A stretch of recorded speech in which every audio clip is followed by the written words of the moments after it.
Hello. Good morning, evening, afternoon, or night. Oh, you have nowhere to climb. I'm sorry. Oh, never mind. Never mind. Every single time. I hope you're doing well. Ouch, that hurts. Okay, I'm just gonna turn an additional light on. I think we need it.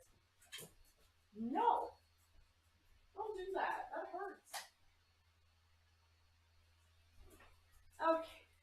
So if I have all of these lights going on, I think this is better. Yes, hi and welcome. I hope you're doing well. Today, as planned, as voted by you on Twitter, um, Jay Spears, thank you so much for the gifted sub and welcome. How are you doing? What's up? Hope you're doing well. Thank you so much. Um, we're making Crimson Cider, which is a drink from Final Fantasy XIV. Now, due to the nature of the recipe, unfortunately, this is only day one of uh, of the whole process. So I can't actually make the real drink, right? The drink with what goes in there? The bourbon, the raspberry liquor, the what else is there? I don't know. It doesn't matter. I can't because the drink has to cook, right?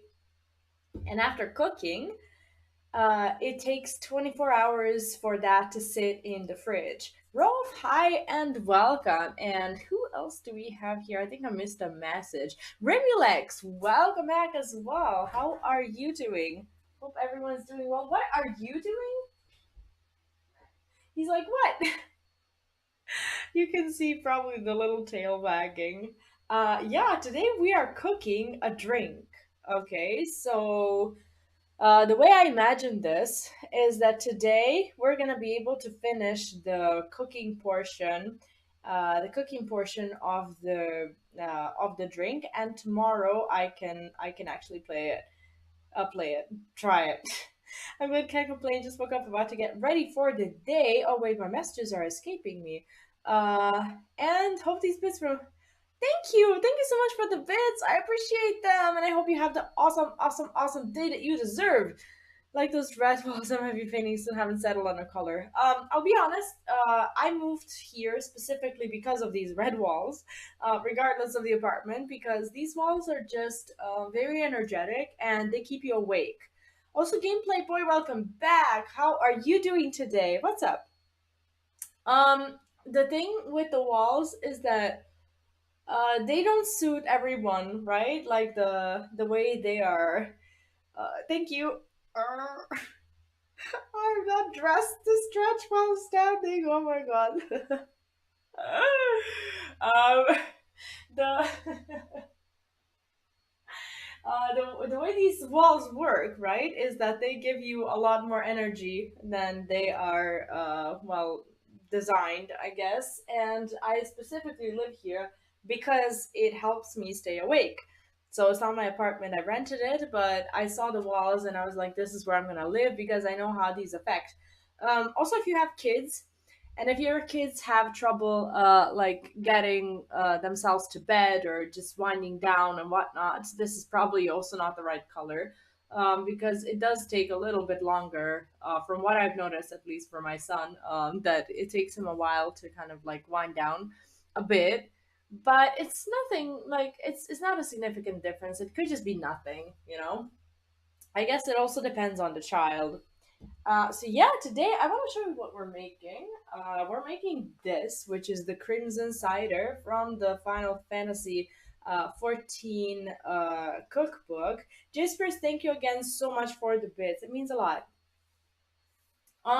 Okay, so what we can do today is we can cook it because the last part of the step one is placed in the refrigerator and let it chill overnight.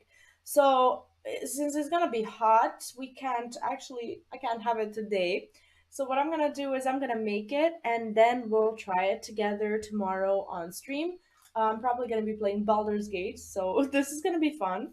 But yeah, at least the tea portion, right, the hot one before it gets put into the refrigerator, can be had as tea. So we're gonna have some tea today, and tomorrow this is hopefully going to be done. Apparently, like this is easy difficulty. I started with the easy recipes, and I kind of moving on to the more difficult ones, which was very interesting. Is that there are some very hard recipes, and the book lets you know that they're hard because it is the minstrel's ballad recipe. And for whoever plays Final Fantasy 14, they know what that means. Apparently, these bad boys are very difficult to make. It has how many steps? It has phases. Oh god, it has like 20 something steps. It is very difficult. It is the actual version of Savage cooking, which I doubt we'll get around to anytime soon. But yeah, I'm doing these like easy ones. Well, easy, they are easy. And I'm just going. I think this is the first time that I'm making a drink separate because I didn't know how long it'll take me, how it will work, and whatnot. Okay, so what it says here is this is very easy, but we're before we start, I'm gonna read you the lore. So the Crimson Cider is a part of the regional cuisine from Garabania. Yes, see, hello and welcome. How are you doing? What's up? Hope you're having a great day. We are cooking Crimson Cider from Final Fantasy XIV Cookbook, and I'm excited because I've never tried it before. Like, I bought this book like ages and ages ago. Also, Jay Spears, thank you so much for the roses. Oh my gosh, I appreciate that. Thank you, and welcome on TikTok as well. If you're watching on TikTok, by the way, for once you have the full experience. As I'm today, I'm not playing any games, so you can just stay there and make sure to like the stream so that we can get it on For You page and whatnot. Posture check. Oh, my posture has been checked. I am actually standing. Also, Star Lord, welcome back. What's up? How are you today? Anyway, I'm gonna read you a little story about Girabania. So, for those of you who maybe haven't made it to Stormblood in Final Fantasy 14, this is a region in Eorzea. And it says, from what I heard on my way to Garabania, the region has a lot of problems and troubles. That is correct. I didn't have very many culinary expectations, but I was surprised when I arrived. The Warrior of Light clearly had an impact on the people there. Yes, yes, as I saw faces full of optimism and determination. Even more importantly, I found lots of great food. That is important. Although the cuisine is less extravagant than other regions, it more than makes up for with spices and flavors that will impress and astound. Okay, so they were right. They were right. When it comes to spices, they do use some wonky shit, and I tried to find everything. Some stuff, no, actually, I pretty much found everything. It's just that I had to replace uh, pink pepper with black pepper because there's not a single store here who is going to sell me, who's going to sell me the, uh, what's it called? The pink pepper. Also, Jay Spears, thank you so much for contributing towards the live goals. I do really appreciate that, as you know. We are going to read a little bit about the actual cider as well. I learned of a drink with the same name in both the Alamegan Resistance and the Doman Liberation Front, but different places gave me different recipes. Very strange, very strange. Perhaps the two groups have different preferences in spirits. I made both recipes in order to decide which I found to have the better flavor, but I drank too much, and I don't remember. So you can decide for yourself. What if that happens to us too? Well, today we're trying the tea portion. So whatever it is that we cook as tea, I will try. And then tomorrow, since I only have the ingredients for Crimson Cider, which is the Alamegan variety and not the Doman one, um, I will probably have it before, well, during, I guess, the Baldur's Gate stream. We are Act 3, so that should be interesting. Anyhow, it says in a saucepan over medium high heat, combine all of the tea ingredients and bring to a boil. So we have an action packed portion. Actually, I can do that here. We have an action packed portion of this whole process. Uh, First of all, it says pour in 6 cups of water. Now, I don't know if they mean like actual cups, like as per measurements. I am gonna do my best to go with 6, just for the sake of measurements. This is 1.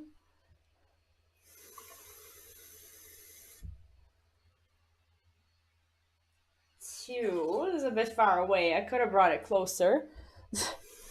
3. It's fine. 4.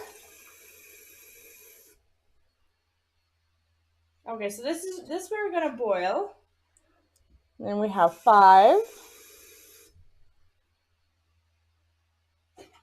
And 6.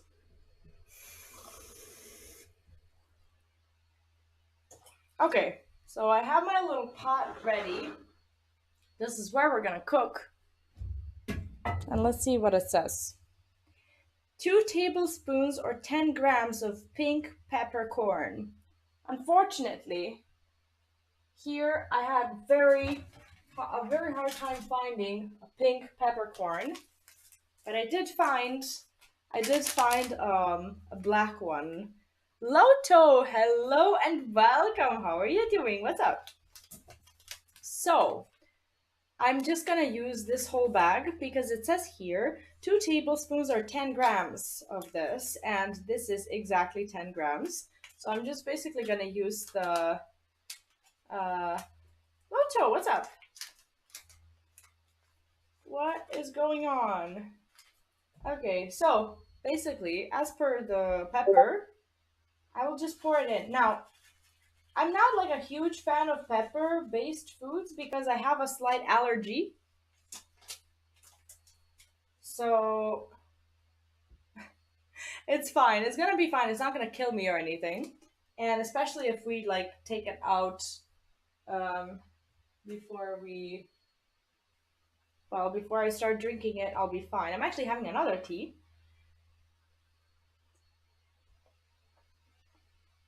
Okay, so pink peppercorn is not exactly pink peppercorn. It is the black one. So if you were gonna make this, you need 10 grams of pink peppercorn, but we'll see if it just works with the black one as well. Hopefully. Next, we have 1 tablespoon or 9 grams of cumin seeds. So when it comes to these, yeah, this drink does have a lot of, not a lot of sugar. It has some sugar. This is 8 grams. So this is another like one of those bags. Here it says put 9 grams, but it's pretty much the same thing. I'm just gonna basically put the entire baggie in it. This is cumin. I think that everything is an enemy if used in, not in moderation anyways. If we're gonna spend our lives worrying about every single thing that we do, where are we gonna end up? Anyhow, we have, what is this? A 4-inch or a 10-centimeter piece ginger, sliced and peeled. Okay, I did actually buy raw ginger for this. 10 centimeters. That's like the whole branch, isn't it? Where's my ginger? Okay, so I think that, it's looking like I'm actually gonna need this whole thing. Like, that's it. Yeah. But we're also gonna have to slice it and peel it, which I should have kind of been ready for, but I'm not. Yeah, exactly. Just live your life. Simple as that. Cocolito, hello and welcome back. What's up? How are you doing? Today we are making a Crimson Cider from Final Fantasy XIV Cookbook. And ironically enough, I'm drinking like a normal tea of a different kind because this is actually a drink that starts as tea, but it has like alcohol added to it later on, which we unfortunately can't do today because the drink, after the tea is done, it takes 24 hours for it to cool. So, what I'll do is today I'm making one portion of the tea, and then tomorrow on stream we get to have a drink. Not gonna lie to you, some of these recipes do like take a while to be finalized, right? All right, let's slice and peel our ginger.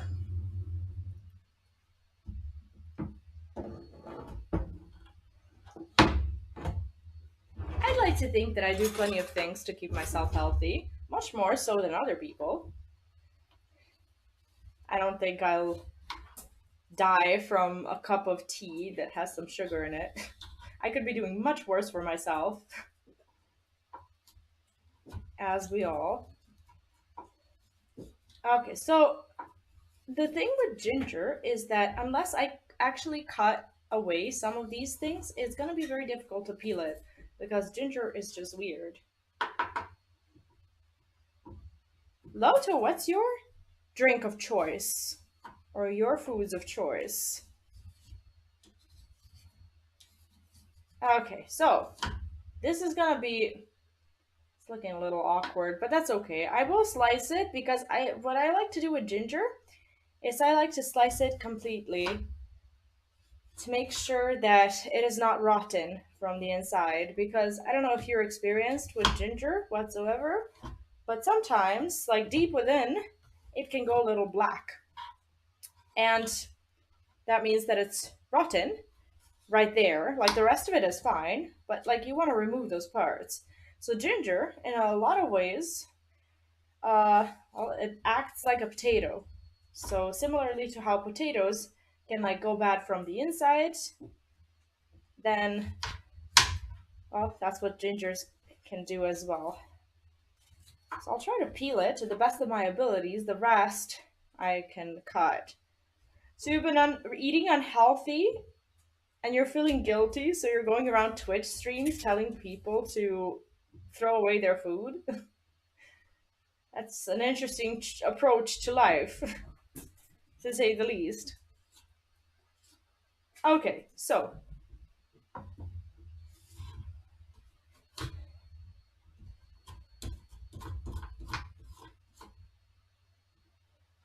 I stop while others must too. I don't think that's how it works. I really don't think so. I've been healthy enough to not feel any guilt whatsoever over having a cup of tea with some sugar in it. There we go. Okay, so this is semi peeled. It's not perfect, but I will cut it up and I just want to make sure that the ginger is not, like I said, not rotten. I forgot how hard it is to actually cut ginger. Okay, so I'll just throw these pieces in because this is actually going to be like filtered out. So it's fine. These little cubes are, well, here to stay. I mean, ginger tea, come on. How can that be unhealthy? This side.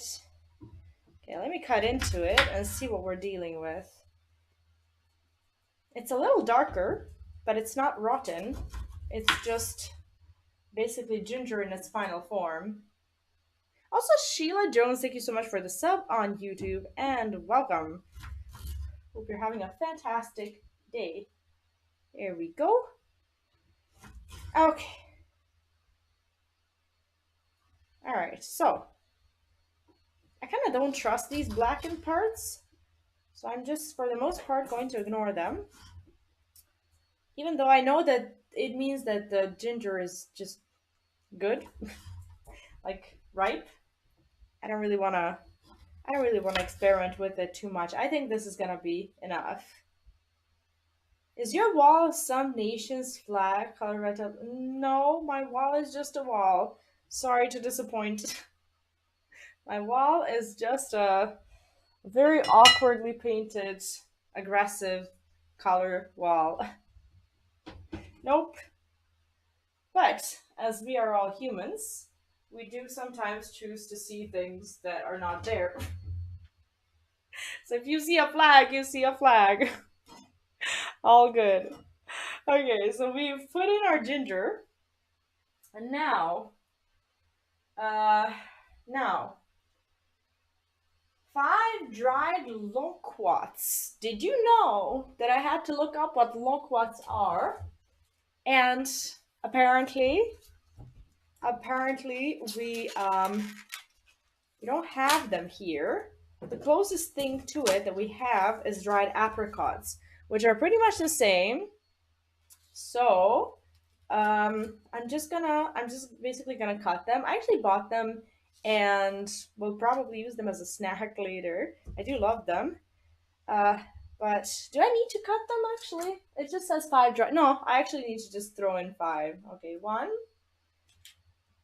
2. I actually think that even with apricots, it's gonna work fine. 1, 2, 3. Oh, 4 and 5. Okay, I feel like a witch. We just like it's like putting things in into a pot. It's exciting. Okay, now we have 1 orange. Well, I'm going to assume that that orange also requires some. We're actually cooking an orange. Interesting. Okay, so these apricots. Hi, Luneth. Welcome back. How are you doing? Oh, actually, Luneth, you asked me a question that I owe you an answer to. It is not the drink itself that takes 24 hours. It is the tea portion of the drink, since this is originally a tea that it takes 24 hours to sit in the fridge to cool to be able to mix with drinks. That is why we will not be drinking today, per se. That happens tomorrow, but I can try the tea, which I'm very excited about. So the tea itself will be done in about, I don't know, an hour or so. And tomorrow, I'm gonna have a very happy Baldur's Gate stream. That's what we'll do. Okay, let's test this orange. Honestly, this is really cool. Basically, it's very easy. Like the recipe just tells you to like throw in things into the pot, and I just commented on how I feel like a witch, just like throwing random things in a pot. Ouch, ouch. There might be an ad on Twitch. Sorry about that. Sorry for the way our streaming platforms are. Okay, so we're gonna cook an orange. I don't often get to do that. Not often. Pikachu Potter, good evening to you too. How are you today? Today we're cooking oranges. Here we go. I'm excited. Tea is really what I need. Raven's eyes of a nude and blood. Yeah, exactly. That is that is exactly what we're doing. So I'm not gonna like process this orange too much. I would, however, like to like take out the middle part, which has that white. What's it called? Like the little stem in it. So I don't know. Like, do they just expect me to throw in a whole orange? I guess. Uh, did I gather from your Twitter name where you'll be for the FF10 or a Final Fantasy General Con thingy? Yes, I will be in Birmingham in February for the Cookbook, provided that I get my visa, which I will do my best to do, as I have to apply actually next week.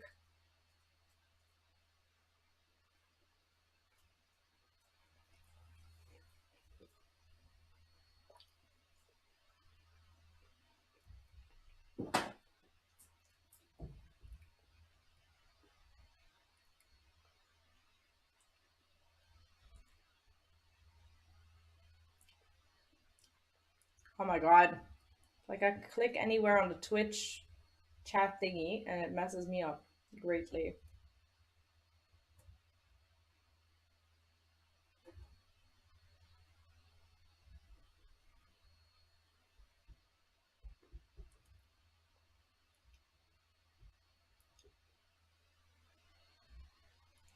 I think there might be an ad on Twitch also.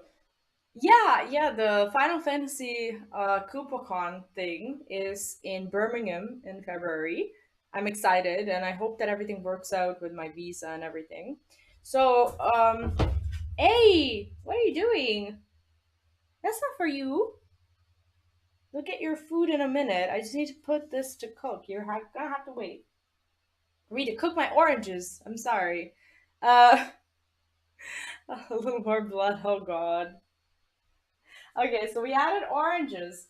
It says 2 limes. We do not, in fact, have 2 limes. I have lime juice, and that is about it.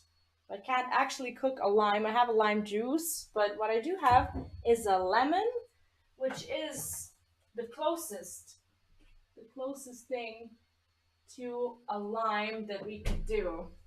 Since limes are a bit smaller, I feel more comfortable just cutting up an entire lemon and putting one instead of two.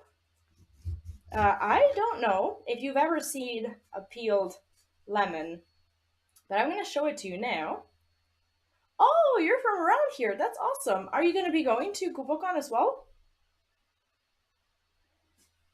That would be cool. Honestly, I'm always on the lookout for the geeky shops, but I'm gonna return home with no money. No, all jokes aside, it would be lovely. So, I don't know if you've ever seen a lemon being peeled, but it's a very interesting thing because normally people don't peel lemons, and it's kind of an odd little fruit when it's naked. Oh, I see, I see. No, I honestly it was very hard to get the tickets because I was there when they went on sale, but like within seconds, the normal tickets got sold out, and then I have to pay more money for the premium ones. It's a whole hassle. Okay, so check this out. This is a peeled lemon. It looks almost exactly like an orange. I always find lemons to be really exciting when they're peeled. It's like they look very I don't know, they look very naked and vulnerable. It's a very sad state to see a lemon in. Anyway, I'm just gonna throw it in for better or for worse because I can't actually separate it. Lemons are very what's it called? They're very like chewy, and I'm just gonna like put it there because it has to cook, right? It's not something that like will depend on me. I don't know, cutting it up or whatever. It's gonna be fine, hopefully. Um, we need 60 grams of sugar. That means that I also need my scale, and in order to get the scale, I unfortunately need to climb because I have an impairment of a sort. They didn't say to cut it. No, they didn't. They say 2 limes. Okay, we don't have a lime. We have a lemon, and this is a big boy. It's not a small lime, so I put one. I have two. I could put two, but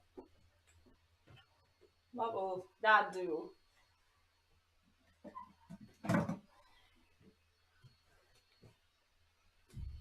Oh, God.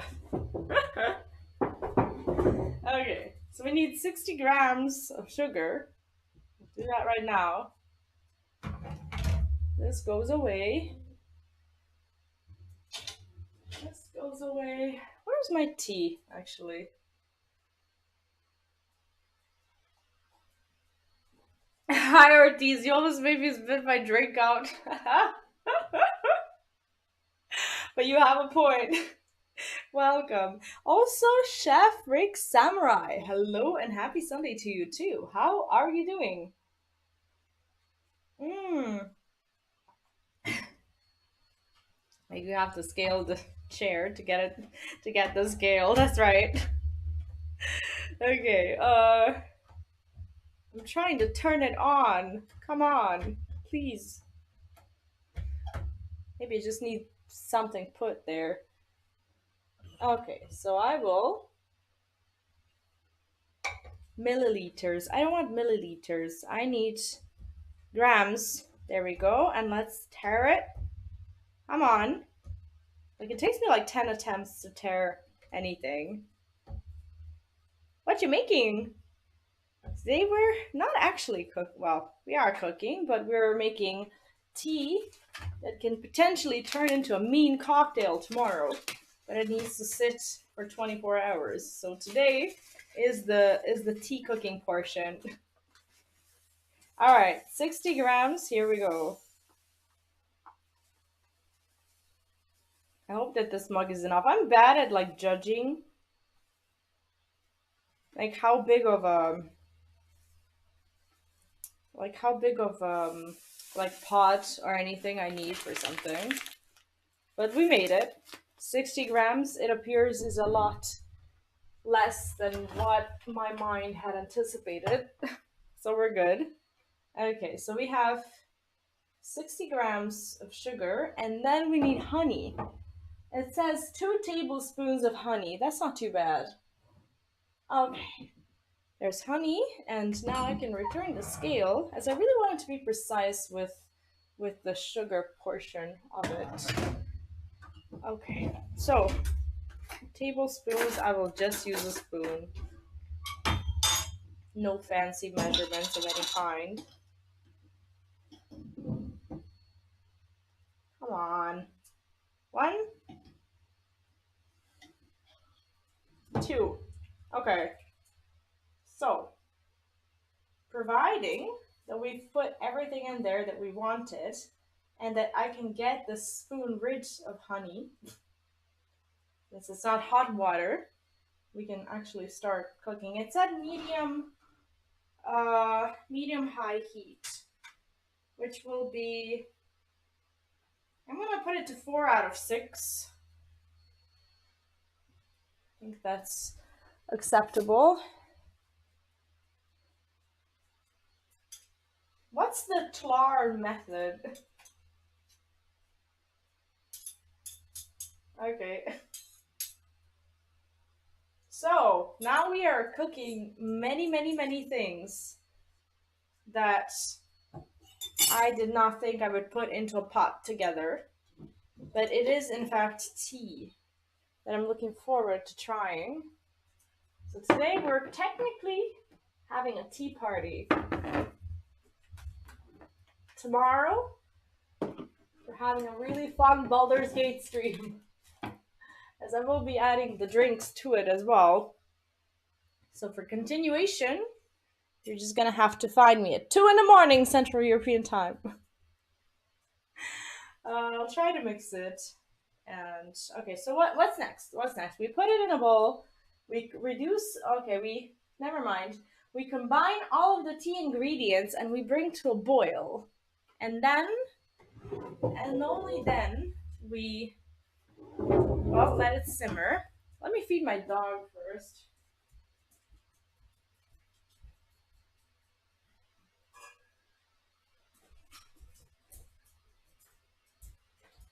All right, it is your turn.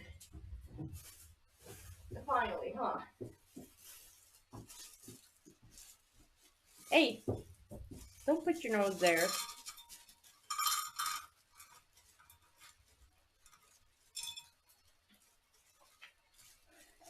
He's just waiting here to see if I'll drop any, and I always do. Okay, 1, and oh, I gotta open a new bag. Wild animal eating crackers.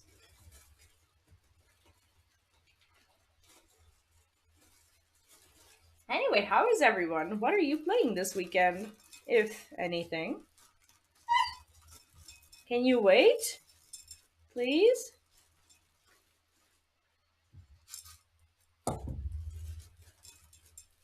Hey, there you go. I was a little more generous today. Just so you know, please don't throw up, as you sometimes have a habit of doing. Ugh. Ooh, thank you. Let's go.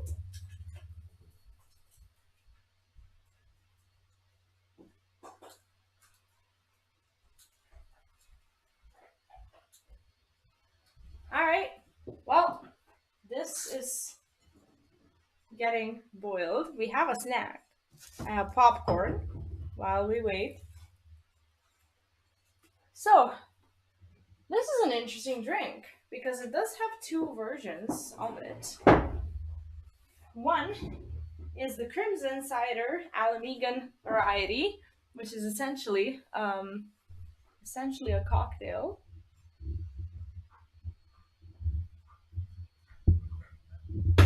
Well, that's not gonna work.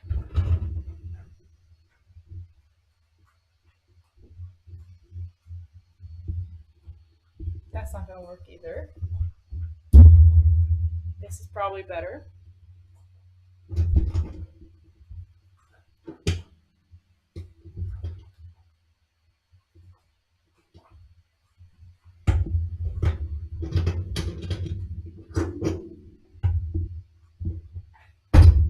There we go. Sorry about that. So, as per the Alamegan variety, it says that you also need, like, once you're done with this tea and you wanna like put in the like the, I guess the alcohol part of the drink in, you got 1/4 of a cup or 60 milliliters of cumin ginger tea, which is what we're actually making right now. So you put 15 milliliters of bourbon, and then 15 milliliters or half an ounce of raspberry liquor, and then juice of a half a lime. I think that's like maybe a couple of like spoonfuls, because I have lime juice. I'm gonna have to look up how much that is. And then 1/3 of a cup or 80 milliliters of club soda. That is the version that we're gonna make tomorrow, I think, because this one is gonna be too hot. Okay, so then we have the Crimson Cider, which is a Doman variety. It's different, and I don't have some of these ingredients, so I chose to make the Alamegan one. Ginger tea, which is this thing, and then 15 milliliters of sake. I unfortunately do not have sake, but if you do, you can make this. You need half an ounce or 15 milliliters of sake in addition to 60 milliliters of this tea. You need half an ounce or 15 milliliters of Midori. I can't even begin to explain what Midori is because I don't know. Juice of a half a lemon. So this Crimson Cider uses lemon instead of lime. And 80 milliliters of club soda. So unfortunately, our thing is not gonna look like this today. But that's alright. Like I wonder how it remains like yellow like that. We are putting like raspberry liquor or whatever. Had to secure stuff in my backyard. Wind speeds are 60 to 80. Oh god. That's uninviting. What's Midori? Green alcohol, that was kind of sweet. Like, I'm sure that a lot of these drinks I could get with a lot of preparation. So, whenever I look something up, I can find it online and I can order it to my address. I don't know why that works like that, but I can get it like within days. So maybe, I don't know, maybe for next week or something like that if the drink is still good. But like oh, you'd mix it with Mountain Dew like Jack and Coke. Okay, Jack and Coke is um well something that we here do, but not necessarily with Jack. It's more with like rum, I guess. Well, I wouldn't say it rum. Like I don't actually know what the name of the drink is. I'm gonna have to Have to look up the exact translation. But my student days were pretty much us just making sure that we get as much as we can out of the said drink. So what we'd do is we'd get a big bottle of Coke, and then at first, like, you start drinking Coke, and you make some room in like a 2 liter bottle, and as you make a little bit of room, you pour in a little bit of drink, and then you're drinking and drinking and drinking, and the more you're drinking, the more room you're making for the other drink until the bottle of, I don't know, Coke or whatever turns into, well, just the drink. Very unhealthy. I don't recommend it. But that's what it was. There is a slightly sweet melon liquor. Okay, judging by the name, that should have made sense. Like melon liquors, I'm pretty sure that I can find something similar. Bart's definitely ordered Jack and Coke salted Jack. Yeah, my days are long past. Also, I have no appetite for that. Funnily enough, do you know how like sometimes in TV shows you'll have that one dude who like gets, I don't know, drunk or whatever, and he has this crazy ass idea about like a business or something like that, and everybody else like around him laughs at him, or he doesn't even have to be drunk, he just has an idea because he's like a quirky person, and then years later that idea actually comes to fruition and someone else makes it. So one of my friends, during these drunken states, realized that it would be a very good business opportunity to develop a drink that will actually sell the proper amounts, like the mixtures of, like, I don't know, Coke or whatever, plus the, I'm gonna call it rum for the lack of a better word because I don't know how to translate it to English. I'll do it later. But we were all like, that's stupid. Lo and behold, it's 2023, and nowadays in our stores you can buy these cans, like literal cans of like that look like Coke or juice or whatever, but they're mixed. It's like I keep thinking about how that dude could have been so rich by now. It was almost my 20s. I would get drunk, think of ideas people loved, and forget what I said by morning. That's sad, sees. Because sometimes these are good ideas. Okay, this is never gonna boil, is it? This is just. Oh, okay, there we go. It's starting to boil. I have a light sore throat, and the popcorn is really not doing many favors. But I really think there are far worse things that I could be snacking on. I don't remember if I ever had a good idea. Um, I remember when I was a child, like I really wanted to be like not even a scientist per se or anything of the sort. Like I wanted to be an inventor, right? And I remember like being so enthusiastic about it. Like I never invented anything. Like I'm just not very good at that.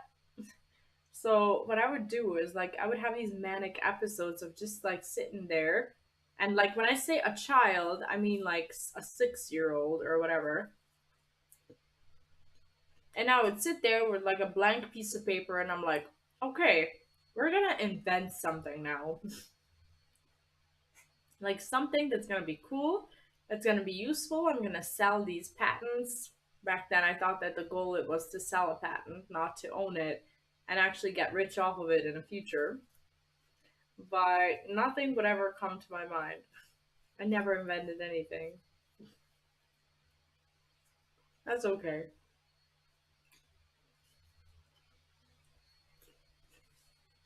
I do, from time to time, get jealous like that. Like when I don't know, when I see something really cool, I'm like, who in the world just like sat there in their room just thinking about what they could invent, and then they, come up with that thing. Well, at least, at the very least, you've come to actually build something. Like your woodwork and like the stuff that you do with lights, with like those LED lights and stuff, that's impressive. And you're very talented for that. And at least you have like the imagination to pull it off. Like I never actually like built anything like an invention per se.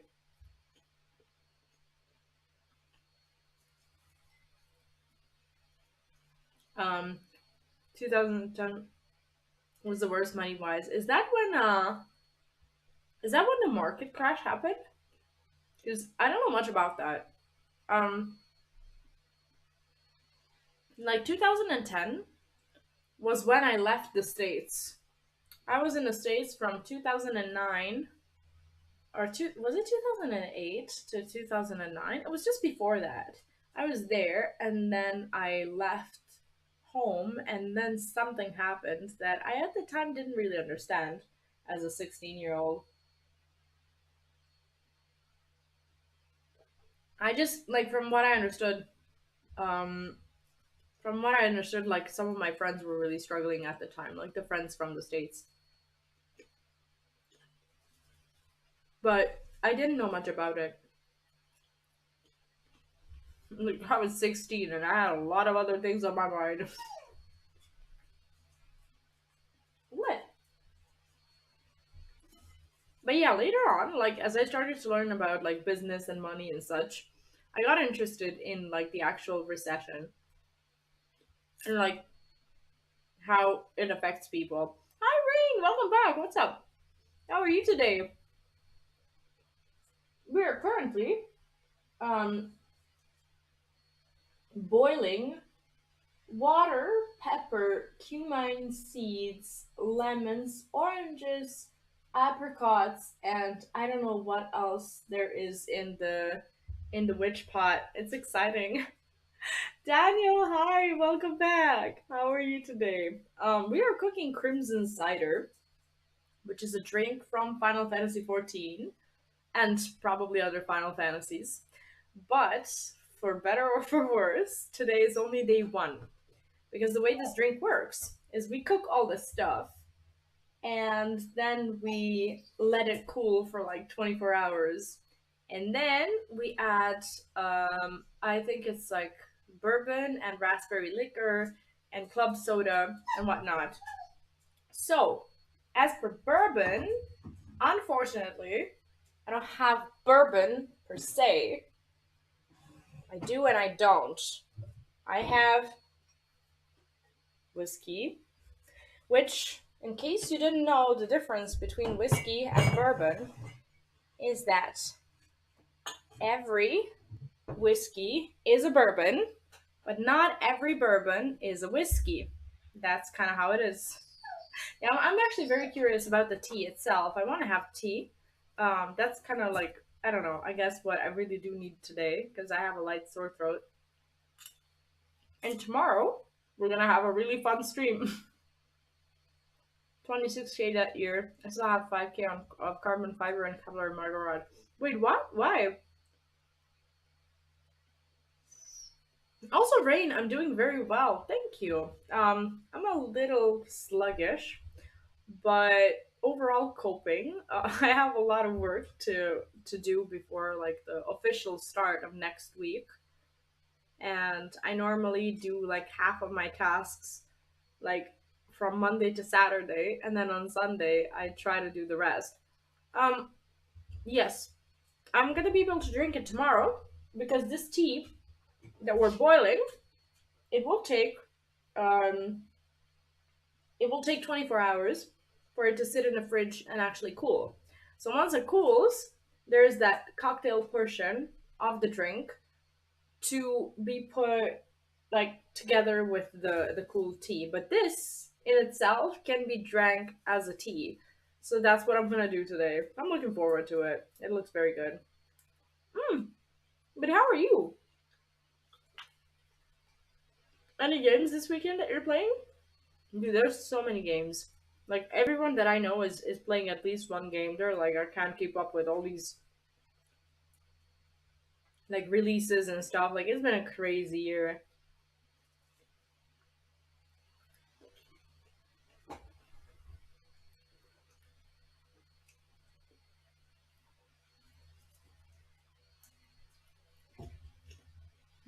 I have no time to play. Aw, it feels bad. Oh shit.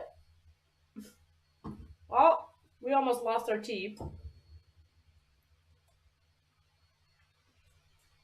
Yeah, and not having time really sucks. Even more so when you're like, let's say when you have a job and like you're working and you're actually making money, but you don't get to like spend it on the stuff that you want. That's like the saddest part. With a small electric vehicle and submitted a design for body armor. Oh, really? Like what kind of electric vehicle? Is it safe? Defense Threat Reduction Agency. That sounds ominous. What did they do? So, Sid, hi and welcome back. How are you? Or welcome.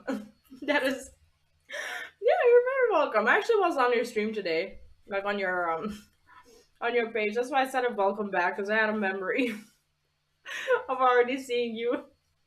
How are you? What's up? Honestly, I'm surprised that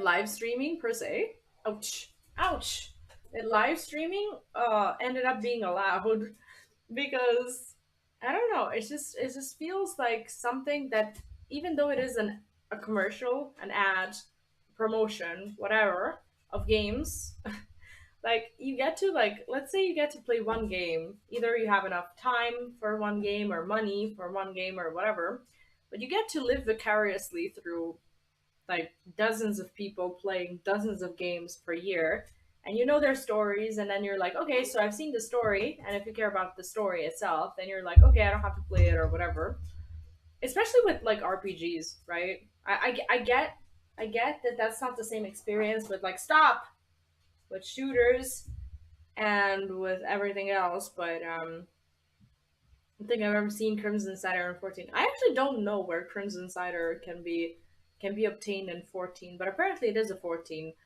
drink. Is it? Is it not? 120 VDC single prison reverse. What does that mean? All right, so our tea is boiling. I think I need to stir it a little bit. Oh, I also forgot to mention the sugar and the honey that we've also put in there, and well, that's pretty much it. Okay, so it is boiling ever so slightly, but it is boiling. Master Culinarian, 6 items. I see. I did not know that. Thank you. Yeah, like for people who enjoy the gameplay a lot more so than the story, that makes sense. For me, it's different. Like, I like the gameplay, but I'm also the kind of person who will, how should I say it? Stop doing that! You're scratching me.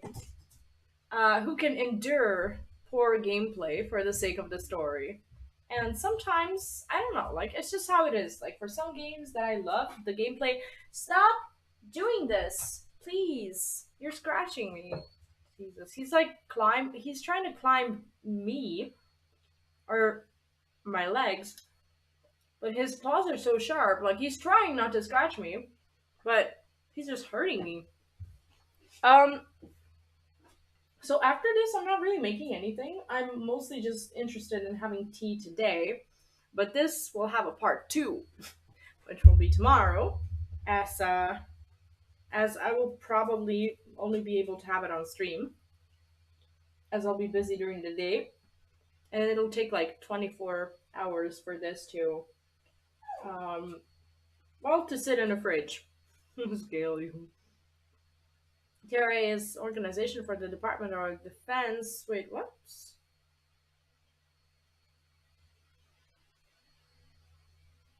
Uh, My commander authorized my work after reviewing my proposal and prototypes. What is that? Like a tank? Did you build like a new like a combat vehicle? What is that? Body armor. I see. So like Iron Man? Like I don't know what you mean by that. Like that is literally what I'm picturing. You said electric vehicle, and you also said body armor.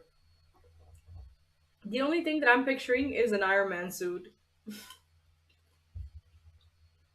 Okay, so this is boiling, and then it says, check out the next step. Where is it? So, reduce the heat and simmer for 25 minutes. Reduce the heat. Let's put it at 2 out of 6. I think it'll stop like boiling aggressively. It's actually not boiling aggressively at all. It's like boiling slightly because the temperature was not as high. So for 25 minutes, quarter past. Okay, we go until. Okay.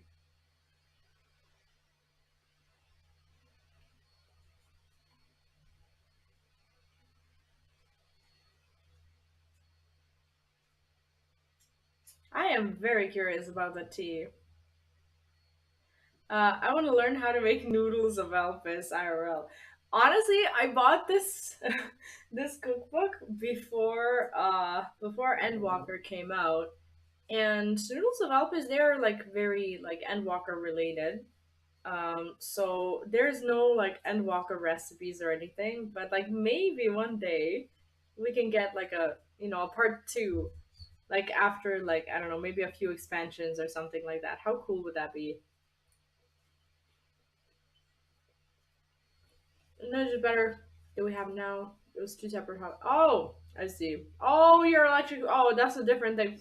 See, I misunderstood, and I thought that the body armor that you were talking about that is the electric vehicle that you were also talking about. I'm like trying to picture it, like sitting there thinking about it. I'm like, does it fly?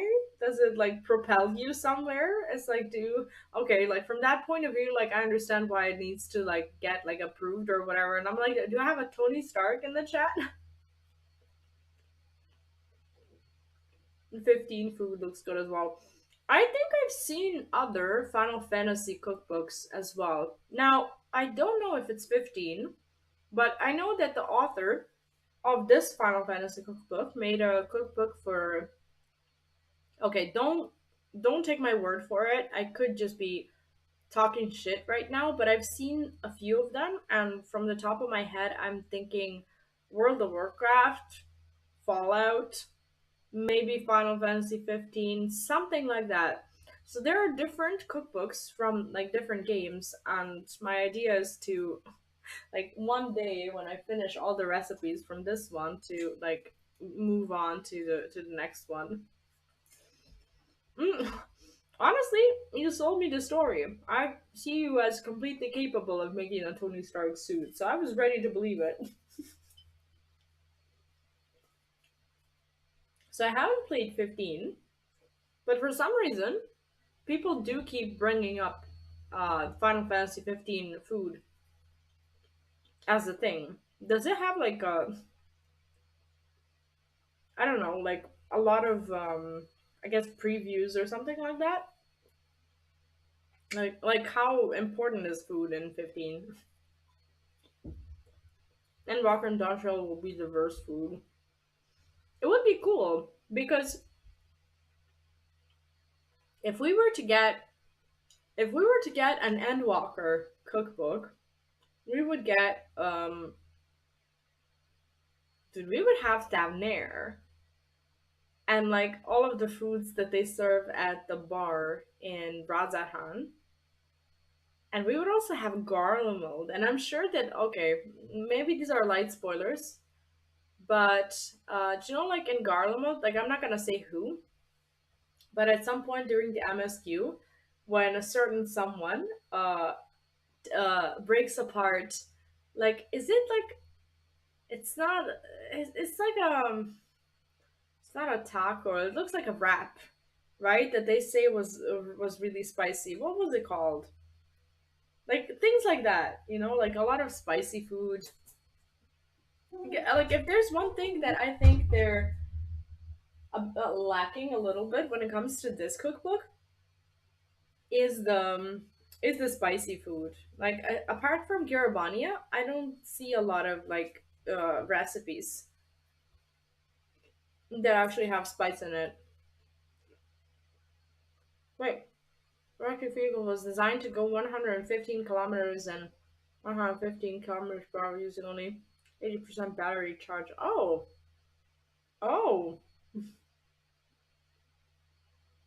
So wait, like when you make a patent like that, you can what drive anything in America, provided that like it's approved. Basically, if you make like a super vehicle for as long as they say it's safe, you can just like have a vehicle of your own. Hmm.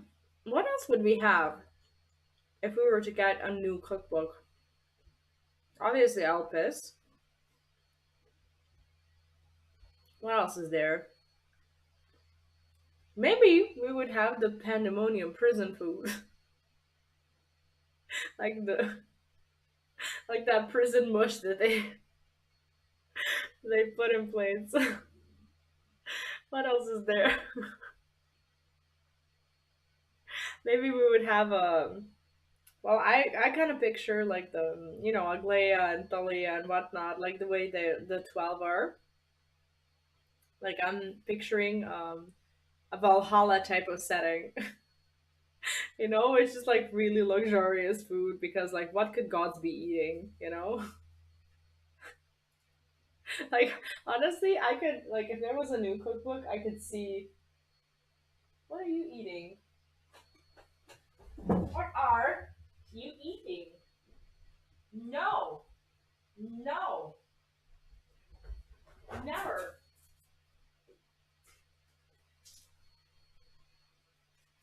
Ne- to ne može da se radi. He's at a stage where he wants to bite everything. Blankets, socks, all this shit.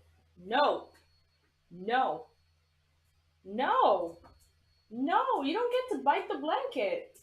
No, I'm not gonna pet you. No, no, you are not getting rewarded for this. No, no, there's no way. There's no. Ow! Hey! Ow! That hurts! Ouch! Stop that. Jeez.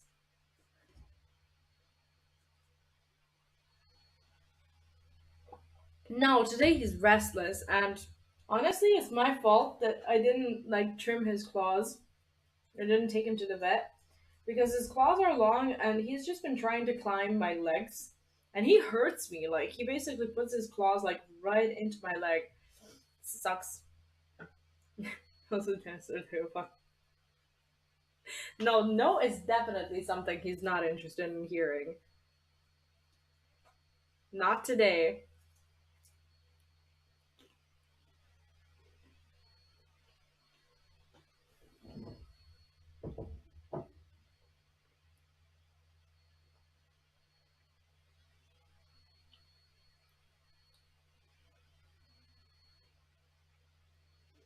This is actually morning for me.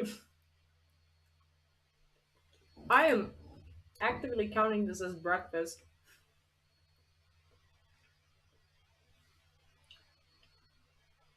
Yeah, the thing is,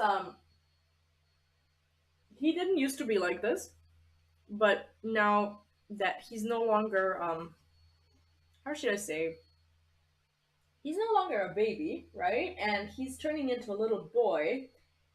And what boy dogs do is they suddenly also get really interested in your legs, not just as objects to climb, but objects to, for the lack of better word, grind on. And it's a very awkward, painful thing to happen to you 20 times per day. If you happen to just leave your leg down, he will find it. He will hug it. He will attach to it. And he will go to town. every day. It's like abuse all the time, at all times in all the ways. It's so awkward. No, he's not fixed. I'm honestly like he's getting to the point where we're allowed to fix him, but I'm kind of not. I don't know. Like I understand that that's the practice, and I get the reasons why. I just don't think I can go with it at the cost of him being weird like this. I don't know because I've seen some dogs who have gotten fixed, and I understand that a lot of dogs will still be happy and whatever, but like some dogs just kind of like, how should I say, lose their cheerfulness, right? They just like are no longer as active or as happy or whatever. It's like I really like him the way he is, and it just feels unfair that humans have come up with this way to just like do that to, I don't know, to animals. I don't know, like people have different opinions on this. This is just my opinion. I'm not blaming anyone who does it. It's completely up to people to, to make their own decisions. It's like he will be calmer, but I'm not sure that that's what I want. As in, yes, this is annoying, but he's also, I don't know, like I feel like he has a lot of spirit, and I don't know. I'm just not sure I can go through with it. I don't know. I don't know. I'm just not. I don't know. It just I don't know what to do. It just doesn't seem like the thing that I would do.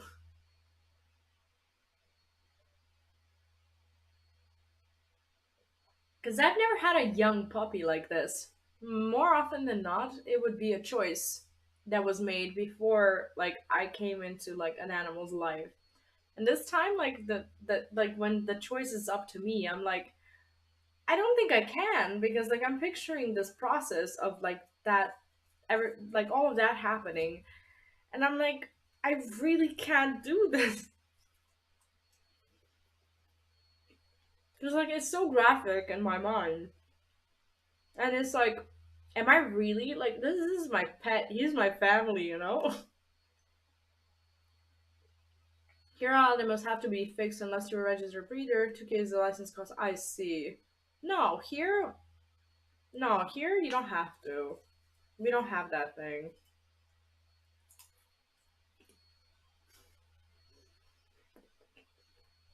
I don't know, with cats, like honestly, like even you as a cat owner, you know that cats are assholes. Like with cats, it would be a different thing for me. I think. I don't know. Maybe it wouldn't if I actually had a cat and I felt the same way about the cat, but I don't know. I just I don't know. Like here, I don't even think that we have like something called like licensed breeders or whatever, because I have plenty of friends who don't have their dogs fixed, and they breed them regardless of whether they're like purebred or not, because sometimes, yeah, in here when it comes to that, it's so wild west. Unfortunately, it does lead to an amount of animals just being spawned and left out in the street. But this is my dog. I'm not gonna let him, wander the streets and create more trouble. And it's not like I'm gonna like actively, I don't know, pursue breeding, or that I'm gonna let things get out of hand like that. You know? No, it's crazy in its own way, definitely. You've been, right? But you've been to Bosnia, right? As you said, like in the 2000s or so.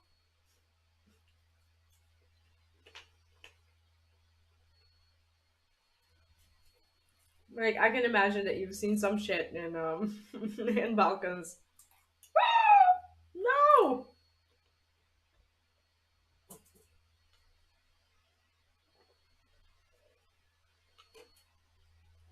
a popcorn fell into my tea. That is like the worst feeling. It's like eating like a soggy little popcorn that, ew.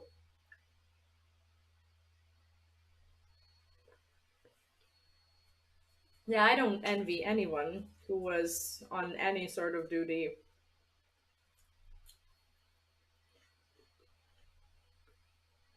in the 90s or 2000s at all.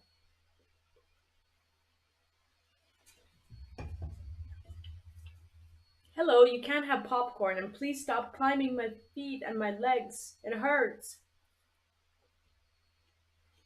It's painful, little boy. You don't get to do that.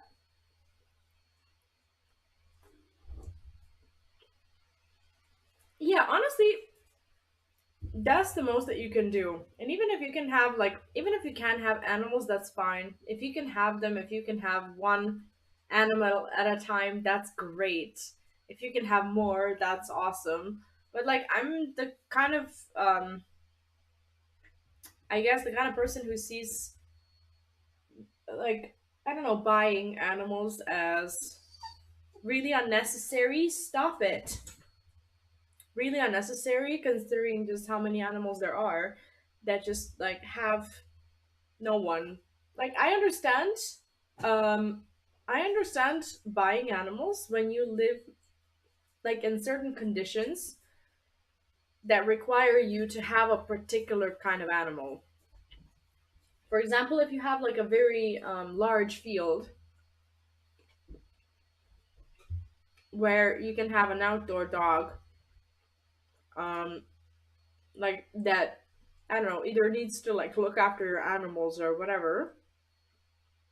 Like, obviously, you're not going to go to the shelter and just get any dog, although I have seen some dogs that would, fit the description. They are older dogs, but like sometimes you just want to train them from something since they're, like since the moment they're pups, and that's fine. If you live in a very, very, very tiny apartment, if you want a dog that is not going to be any bigger than this, but you still want an animal, I guess that's fine. I get that. If you have a room or a house full of kids or small babies or something like that, obviously you can't get just any dog. And you want to make sure that they're well tempered and that they get along with kids, which sometimes this isn't the case with adopted animals. Um, I'm actually still heartbroken about a dog that I saw in the shelter. She was a Maltese, and Maltese would be I think there might be an ad on Twitch. Sorry about that.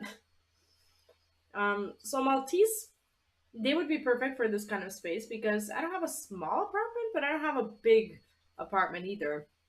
So I wanted something like a Maltese, And I saw her, and she was in her little like crate, and she didn't even want to come out, and it was very difficult to even get her to come out, and to like I had treats on me, which probably caused the entire shelter to bark at me as I was walking by because I wanted to see if I can like give someone a treat to see if to see if they'll even approach me.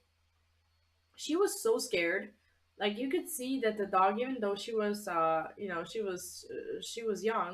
she was so traumatized. And then the guy who was showing me the dog, he told me that the dog actually, like, that he found her in the streets, but that she was living with like other dogs who were bigger than her and who were mostly like male dogs. And he says that the neighbors were reporting literal harassment, right? That the bigger dogs would just like, go for it every night. And she was a pretty much a puppy, like very young.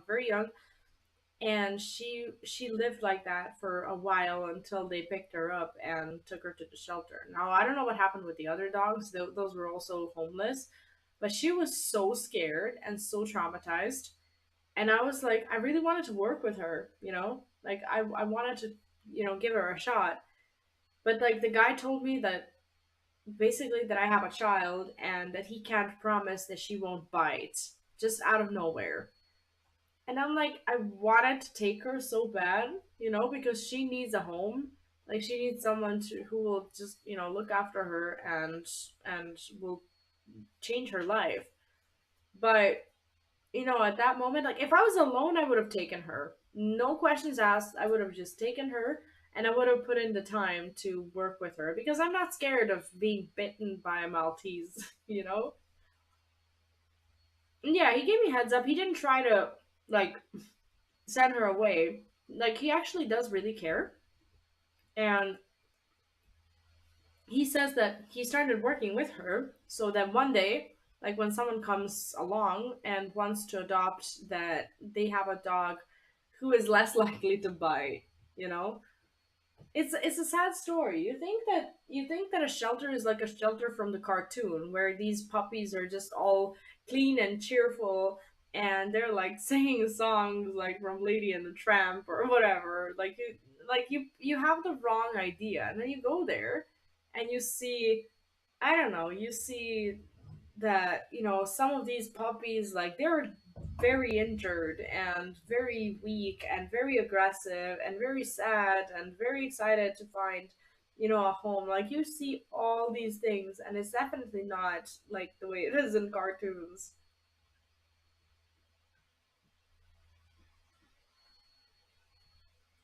Oh, yeah, no, the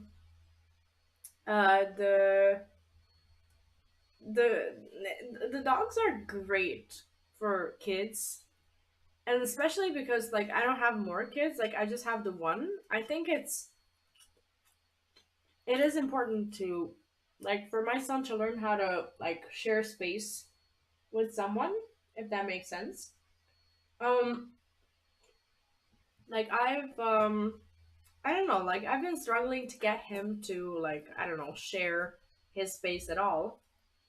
And this dog has been very beneficial because sometimes he just I don't know, he just doesn't want anyone like sitting where he's sitting or whatever.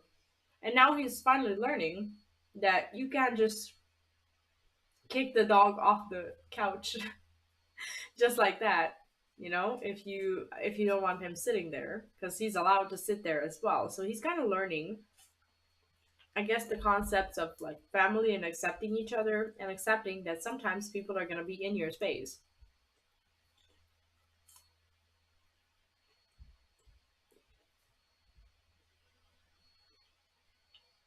Yeah, that's the thing. Like with dogs, I know that dogs can feel this gratitude of being saved. And I know that a lot of dogs wouldn't dream of hurting their new owner because they have this recollection of like the owner just kind of picking them up and taking them home. I have never owned a cat. I don't know what cats are like. I don't know like, if a cat goes through something like a trauma or anything really, like, are they capable of change, or they like get worse? Because they are assholes in their nature. And he was already, so I see. No, like when the cat is young, like yours was, then I guess that's fine. But like my question for the cat owners is that, do you think that there's gratitude that the cats display, or am I just heavily prejudiced against cats and think that the cats will just be vengeful if something bad happens to them? People will change, but it's much harder if you adopt them when they are an adult or being on the street for a long time. I see. Yeah, because like with the cats, I guess, like if you adopt them from being like out on the streets, like all they're gonna want to do is be outside, I suppose. Yeah, because they are inherently outdoor creatures. Like I would always worry, like if I adopted someone who's like a cat that that lived on the street for a long time, it's like that cat is not gonna want to be indoors. It's gonna feel too cramped. Ancient Egyptians ruined cats for everyone. Cats are used to be worshipped. Yeah, at this point, it's in their genetic material. Every cat is like, they're born and they're like, I'm the deity, obey, right? Hey, that could happen. That's that's actually, it sounds like a joke, but it might not be a joke, you know?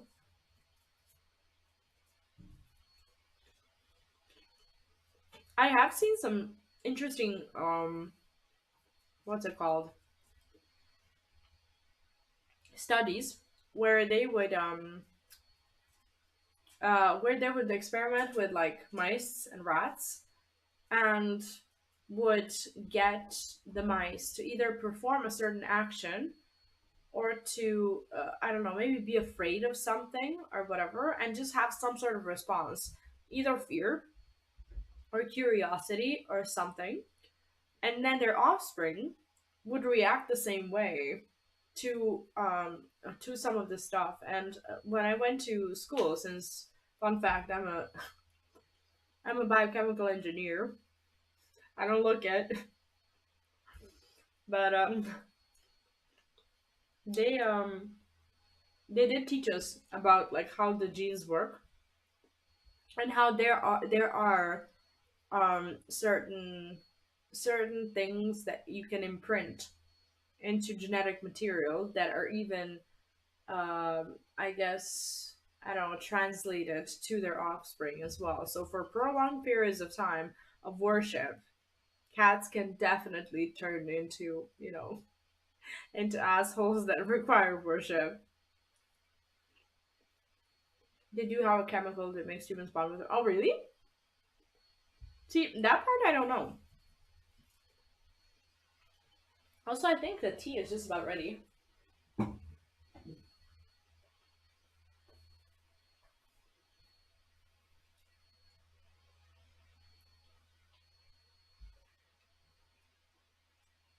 I'm just trying to find it.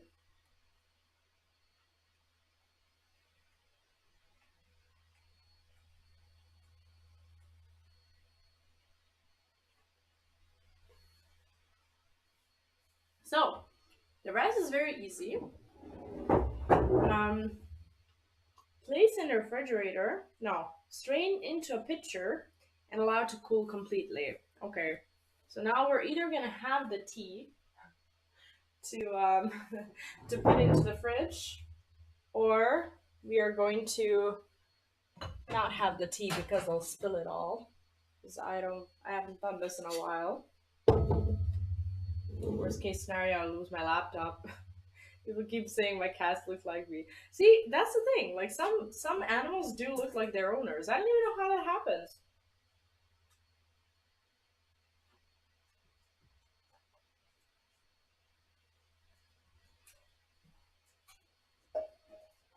Like maybe they choose. Like maybe some people choose like animals that look very similar to them. But like who would do that? Um, no. I just realized that this the blender dish, which is my improvised pitcher, since I don't really have one here, that it is not going to fit in the fridge. So what we're gonna do is just use a bowl.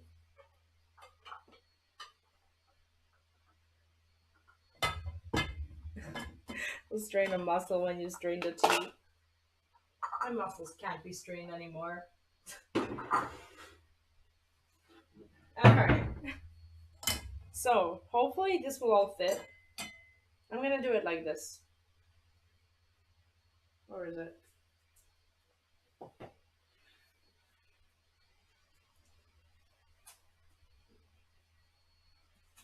Okay, so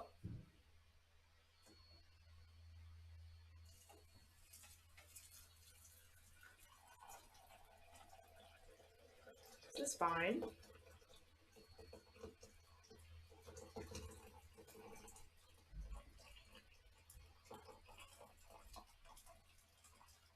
I'm just afraid that one of the lemons or whatever, they're gonna fall in and cause a splash.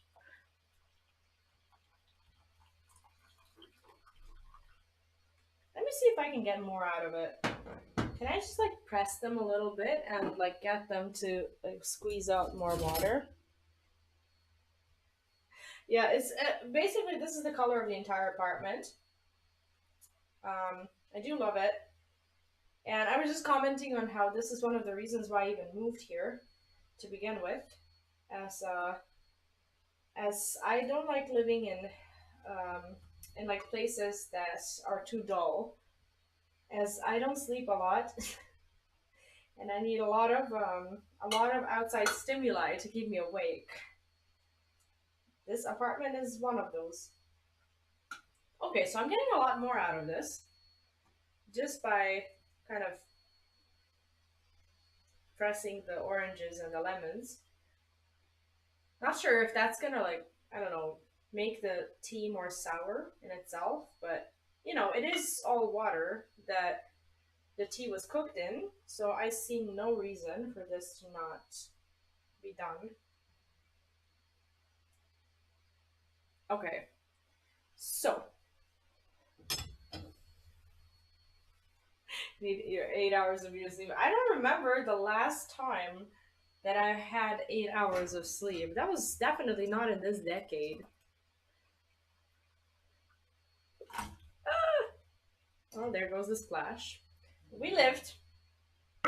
Okay. So, this is the leftovers. Now, do I have anyone in the chat who knows if there's anything that these leftovers could be used for? It's basically fruit and spice. How much else? Well, you know what went into it, so if you have any ideas, I'm all ears. We're gonna try this. Yeah, I basically turned the pot around so that if it does splash, oh please don't be drinking tea off the floor. It did splash a little bit and then splashed on the floor because the pot was turned around, but now my dog is like, is this for me? Like, no! Okay, so I do want to try it.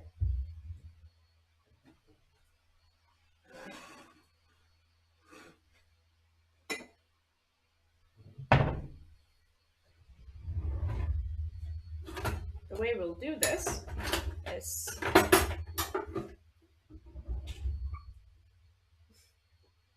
like cooked wine.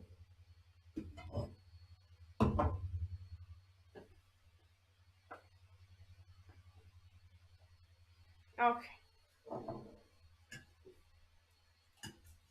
I'm struggling to imagine that this will turn into an alcoholic drink.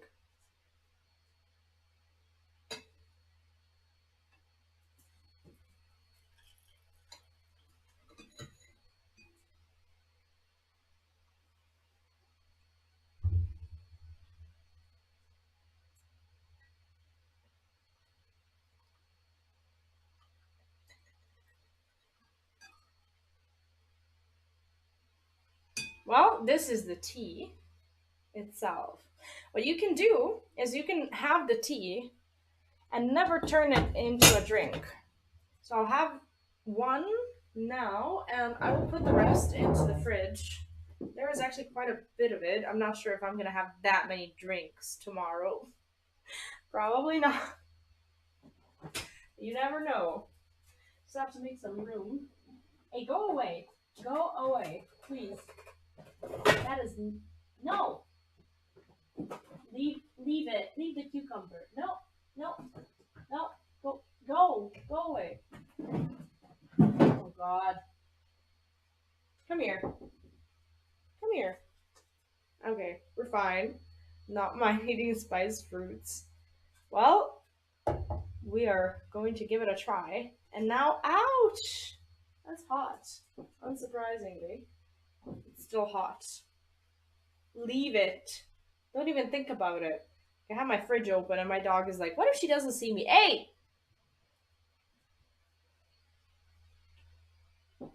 That's hot. You need to move.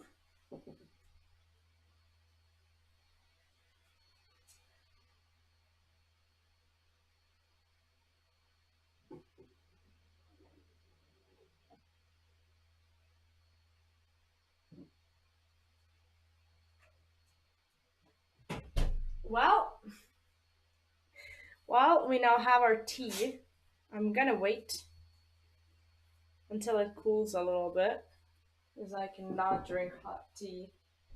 Well, it's not that I can't. I do like hot tea, but this is just too much. Too much hot.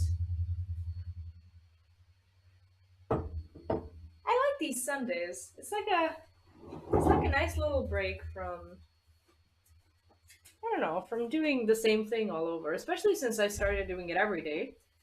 It feels better to do it like this. You know, it's like a hangout. Get to like sit here for like a couple of hours, talk.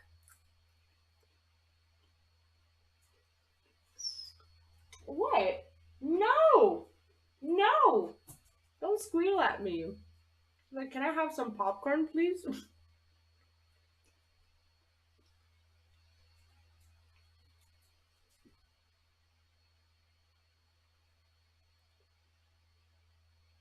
Honestly, it smells good. I like it. I hope I don't die because I'm a little allergic to pepper in a way that that I start coughing and like wheezing if I have too much of it. And this particular tea does have a little bit of pepper, but that's okay. I don't think it should be a problem if the pepper itself is like not in it. Right? If I die, I die. You get to see it. Who knows? Maybe this is my last hour here. That's dark. Yeah, I'm not sure if I can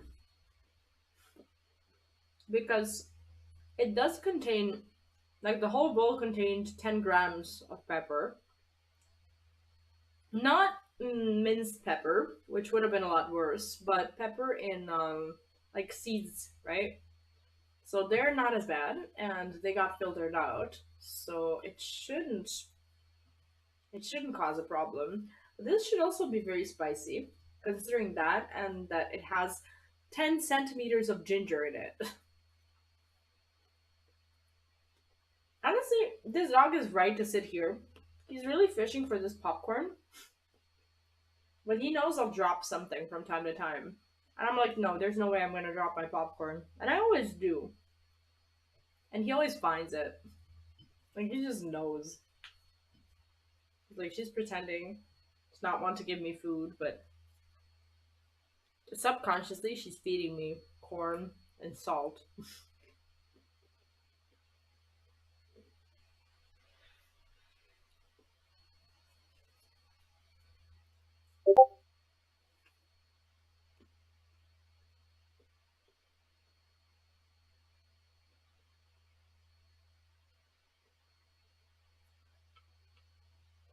I'm really wanting it to cool. It smells so good. He does find everything. Actually, when I have my son over, well, when he's at home, that is, he he has inherited the tendency to eat messy from me, I suppose. And instead of like vacuuming or like cleaning after or whatever, I let the dog sit on the couch after we were done food because what he knows is that he's not supposed to sit on the couch like when we sit there and when we eat something. So after he's dropped like all of his crumbs and everything, then I will just let my dog on the couch and he will spend like half an hour just like eating everything that's a leftover. So technically, this behavior that you're witnessing, I think I kind of encouraged it. Feels bad. Cat would not care about popcorn at all. Oh, really? Do cats like care about anything at all? Like, what kind of food would you have for a cat to be like, I have to have this? Because with my dog, it's any food. And that includes like fruits and vegetables and stuff. Like he's eaten like bananas and apples and whatnot and has asked for more. He's paying for his rent, all for sure.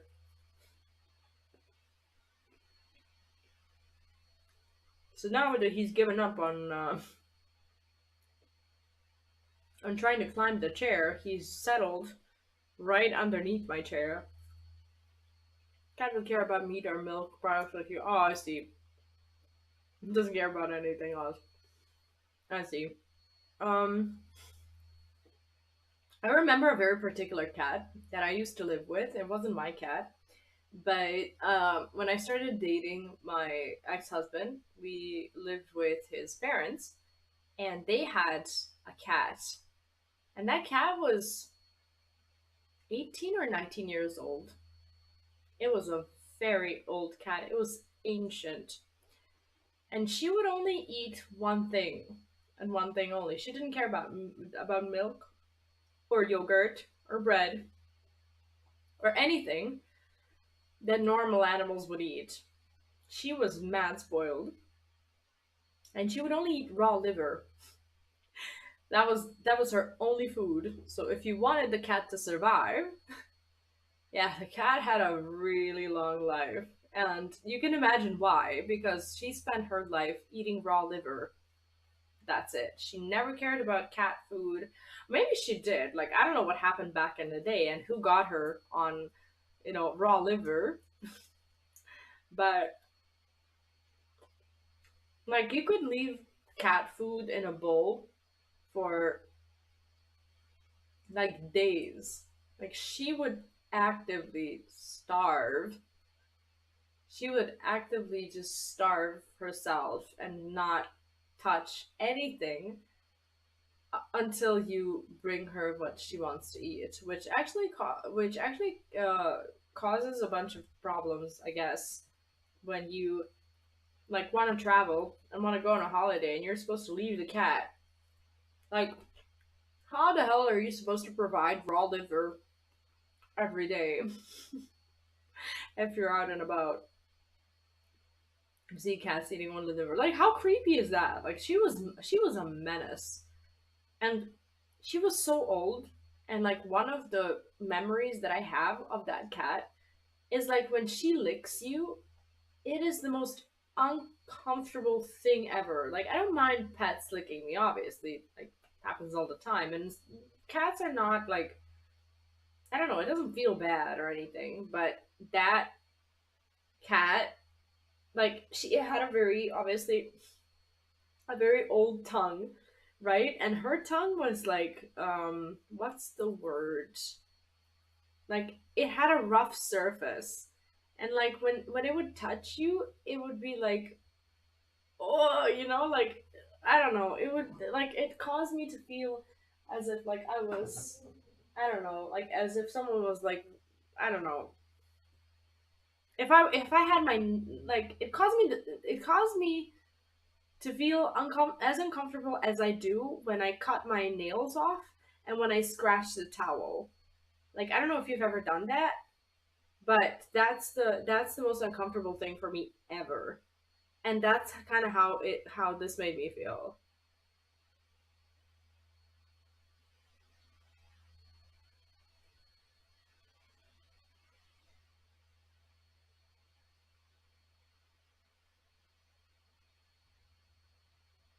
I'm trying to expand the chat. There we go. Yeah, kind of like sandpaper. Like, not as rough, but yeah, I guess. Cause Amazimus locust is a parasite that can only reproduce in a cat. Wait, what? Causes a disease in humans called toxoplasma. Oh, yeah, I know about that. One third of the world's population. Wait, what? Wait, not everyone has toxoplasmosis. Wait, what? What do you mean? The cause that makes humans love cats. That can't possibly be the. That can't possibly be true. That's not true, is it? Yeah, exactly. Like, this particular cat would like lick your, like, she would never like lick your fingers or anything, but like she would wait for you to sit down And if you had like exposed parts of your skin on like legs, she would like lick your legs. It was like the weirdest thing. Toxoplasmosis comes from cats, but healthy adults don't show symptoms as our immunity system deals with it. Yeah, like from what I know, is that it's dangerous for pregnant women, I guess. So I don't know how, like, if so many people have it, like I'm not sure how pregnant women deal with it, or maybe not all of them experience symptoms. Yeah, I mean, I don't know, like are cats the only carriers of toxoplasmosis?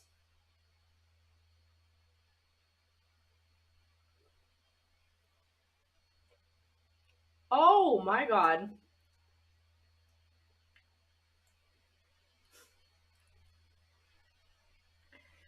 This tea has the kind of taste that like once you taste it, it will just stay in your mouth forever. It's spicy. You can definitely taste like ginger, like lots of ginger. It's sour and sweet. And like it's just one of those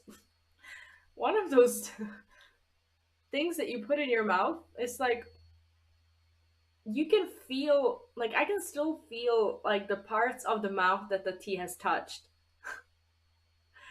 I don't know how to describe it.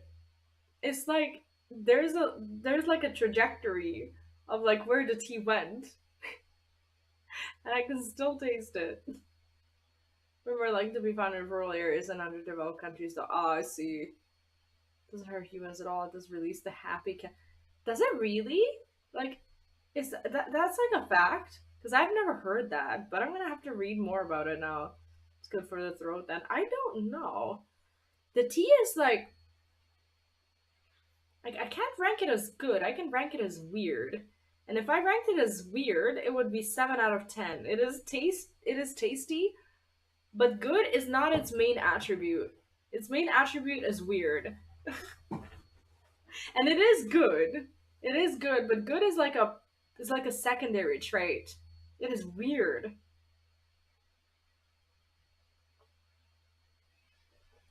It's a 7 out of 10 weird. Yes. Like my body's either liking it or like preparing to revolt against it. No, it's. I mean, I think it still tastes very good. I think it'll be amazing as a cocktail, but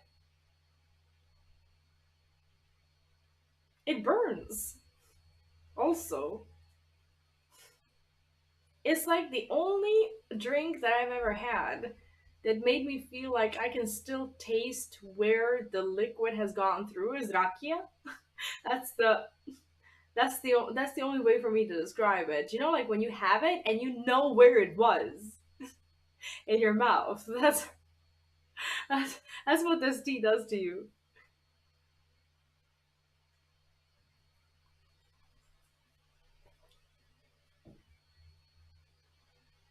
It's not bad. National Serbian moonshine. It's like, well, there's definitely no alcohol in this, but it is spicy, and you can definitely feel where that spice goes. Like that's the main comparison. It's not to be drank like all at once, I don't think. Like I'm sipping it and I'm either gonna love it or I will vomit because my body's just like, what the fuck is this? 5 minutes head talk from evolutionary biologist chapter. Oh, sure, yeah, post it in Discord. I do want to watch that. Oh, I will never chug that. Never, never.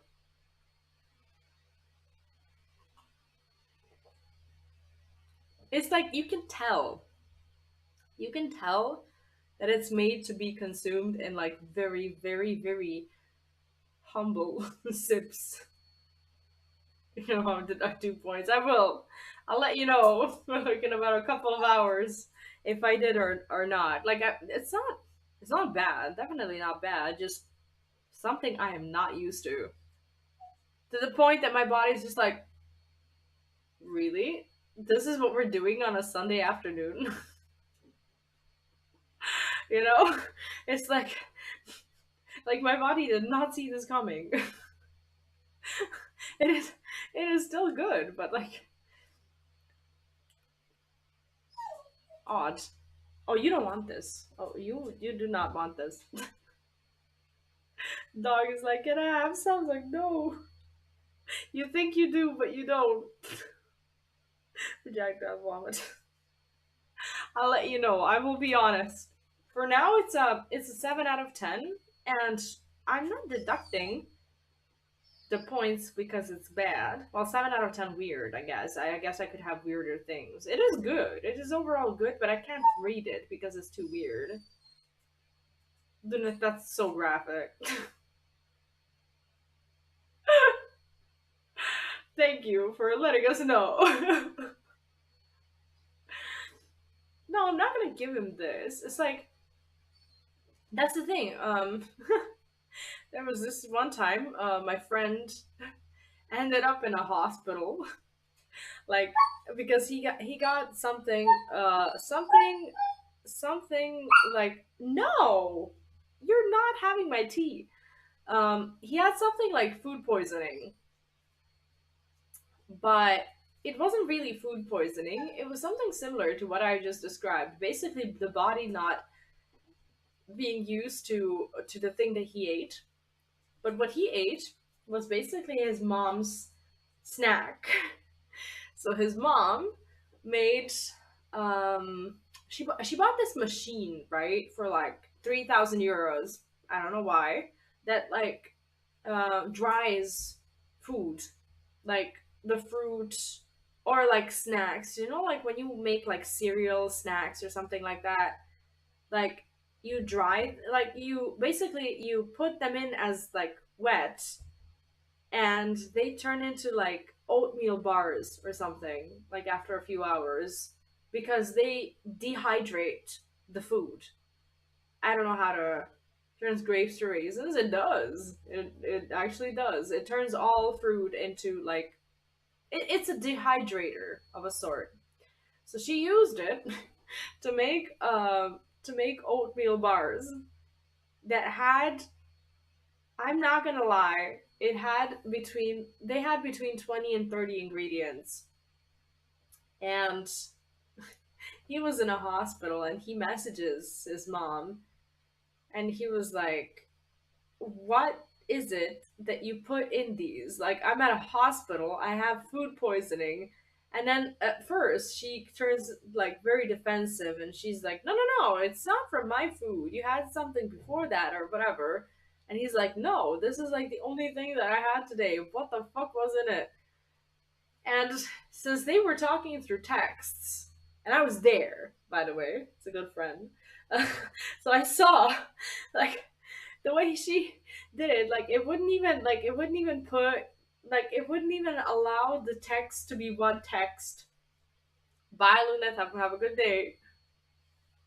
So it was like three texts put together with like listed like all of the ingredients that she put in there, and the doctor is just like if I have to like test you for like allergies or something, like you're gonna have to stay overnight. Because like she basically put like 30 things into a freaking oatmeal bar that really tasted simple. Like I've tasted it, nothing happened. You know, it was some sort of like allergy or reaction or whatever. Like I don't know why I tasted. Now that I think about it, it's probably not something I should have done. Anyway, but but I remember, yeah, exactly. It was spice. It was different sorts of seeds. It was different sorts of sugar replacements, like not just honey or agave or whatever. It had like some sort of like different stuff. Since it was vegan, it had like different replacements for what you would normally use eggs as to basically keep the stuff together. And I can't remember if it had anything else. It had okay. It also had chocolate, replacements because it was like a super healthy snack, right? That was the main point of the snack, that it had like all of these healthy things, and it had like different sorts of like weird cocoa and like stuff that emulates the taste of chocolate, like urns and such, that like will give it like that sweetness, but it will like not be chocolate because chocolate is unhealthy and whatnot. So the guy ends up in a hospital over an oatmeal bar. It's like, I like living healthy, but damn, like when someone like tries to preach on like just like living like that life and no other life and just eating healthy and whatnot, it's like you can tell, yeah, you can tell that like everything is supposed to be done in moderation. It's like you're not gonna die if you eat like a, I don't know, a chocolate bar or a burger or anything, like, at any point, like from time to time. And obviously you would be better off if you from time to time had some healthy things along the way. But no, she's a different person, right? She's very into like healthy eating and such, and the reason why she bought the the machine in the first place is because she was talked into this seminar that was held by a woman who operates around here, and she's honestly, like, I'm not gonna name her, but I think she's a scammer, because what she does is she charges for a course. Like, she charges like 500 euros for a course. She's like an author. She's like a healthy living author, whatever, and she has a house somewhere in like a village or something. So what she does, she invites these people that she meets at her like book signings or whatever, which is my friend's mom also. And she became obsessed with her work and with her books and whatnot, and like she treats her like someone who wrote a Bible pretty much. So she invited them into a house, and basically the whole event cost like, I don't know, probably like 200 euros per person, and they would get like these, like, I don't know, healthy foods and whatnot. So basically they spent the weekend eating her recipes, and it was like a, this is amazing gala experience of like eating all these like healthy foods and such.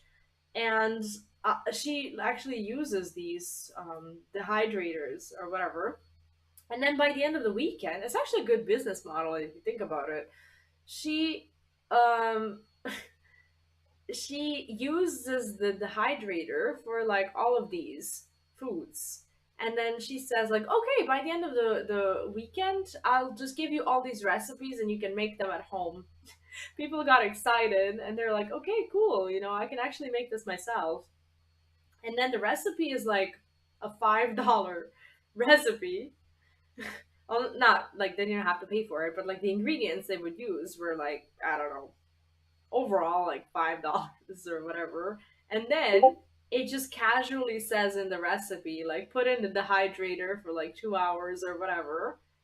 And then people are like, like you can see like a question mark popping like up above their heads, and she's like, oh, the dehydrators. Like, she didn't even make it as if she was like promoting them. She's like, oh yeah, you're gonna need a dehydrator. Do you not have one?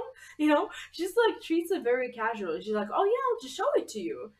And then she shows them her dehydrator. She's like, oh yeah, you can get it from here. This is the cost, and you can use, I don't know, you can use these codes or whatever for like discounts. She does affiliate marketing on like next level. She treats it so casually, as if, so people came back from the seminar, and those are the people who actually do want to learn more about healthy life, and they're like, do you know that I didn't know what a dehydrator was? It's like she made people guilty for not even knowing that they are supposed to use this.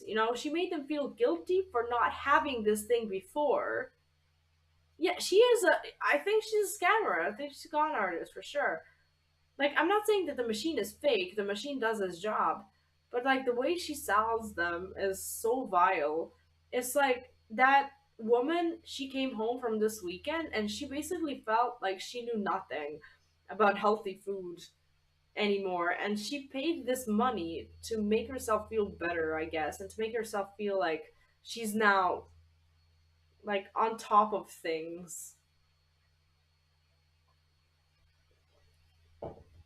Like, yeah, she didn't even sell it. She's just like, oh yeah, this is what you can what you can use to make these. And then she like tries to make you feel better. She says like, oh well, you don't have to use the dehydrator. This is just something that I invested into because I don't know if she used the words because I really like, I don't know, care about this, or because I've spent so many years like trying to like she made people, yeah, exactly, it's definitely a selling strategy, and it's just so vile because those are old women, who came to her like old middle age, mostly that's her target group, and they're naive, and she basically made them feel bad about like not knowing about this thing.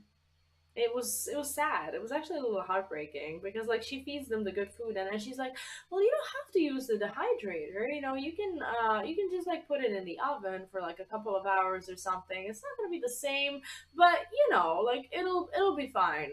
And then she's like, yeah, like people ask like in what way it's not gonna be the same, and then she said, "Well, it's still gonna have the same taste, but the oven."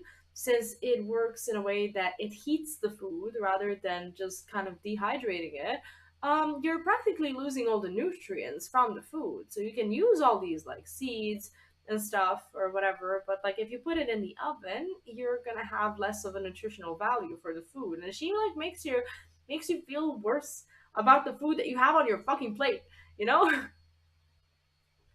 This beautiful flower. You can't see it as a shame. Everybody else can see it. Are you sure? Exactly. That's exactly how it was. That's how it was. Like it was heartbreaking to like listen to this woman tell about this experience that she has, or that she had, and you can tell what the woman is doing. Like you can tell what the strategies are, and it's just so heartbreaking to see.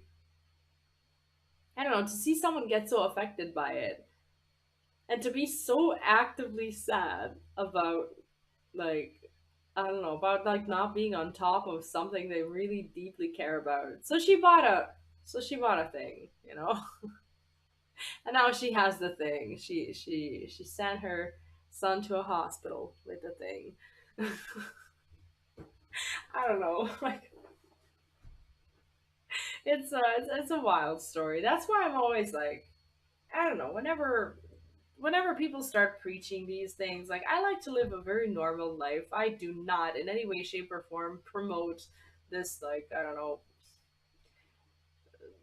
know, just 100% healthy living or whatever, because I think that if anything, you can be so motivated to just live healthy and be like, I'm never gonna eat dumb food again, or I don't know, never gonna not exercise again or whatever. It's like you're gonna burn yourself out.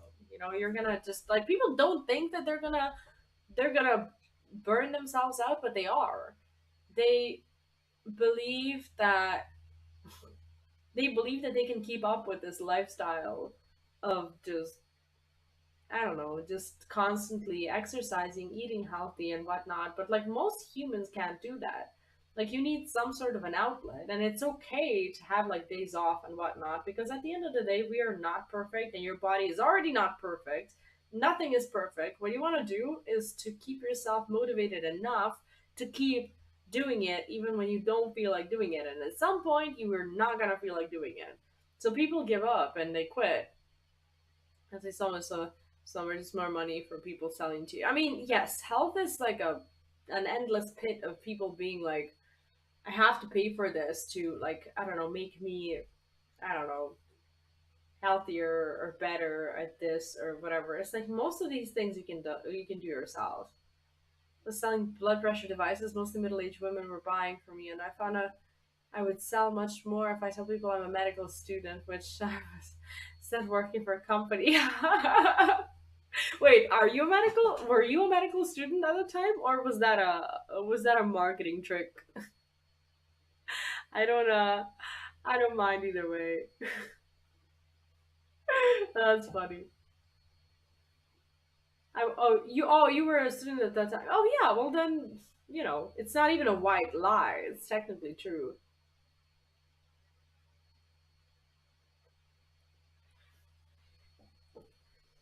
This is so strong that even if I like even if it doesn't have alcohol in it, which it doesn't, it feels as though it does.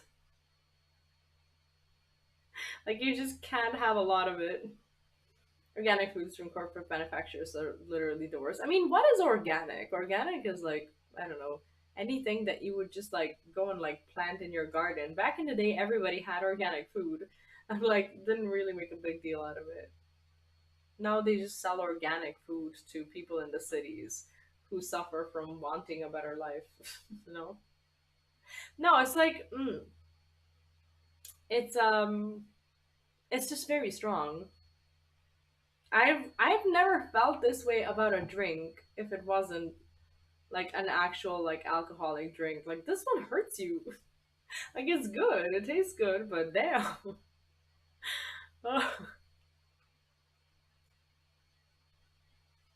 It's alright. Tomorrow though.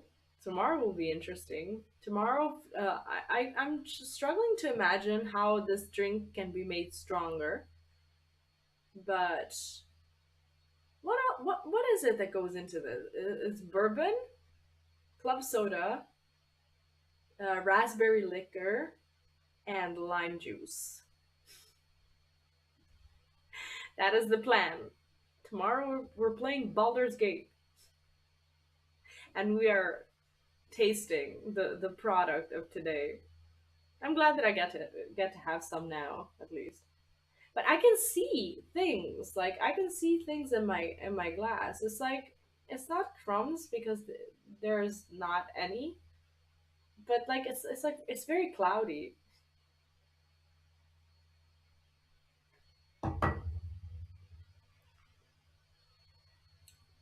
Video about organic foods is a pretty bad critique and a comedy presentation. Oh, is it on your YouTube channel? Mm. How's your Baldur's Gate 3, Jeremy, by the way? Um are you ever gonna not play Act 1? Did you ever try bubble tea? Oh yes, yes, I did. And there's actually a newly open place. Well, newly. I think they've been around for about a year now. In Novi Sad, and they actually make a legitimate bubble tea now.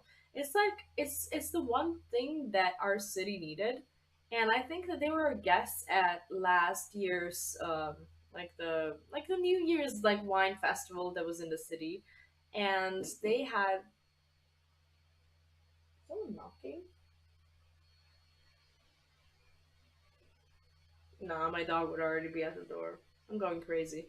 Um, they had so many people buying the tea that they actually, I don't know if they already had plans to open up in our city, but they, I guess, got enough money to be able to just rent like the tiniest space in a place where you would think there is no more room for like locales to be open at all,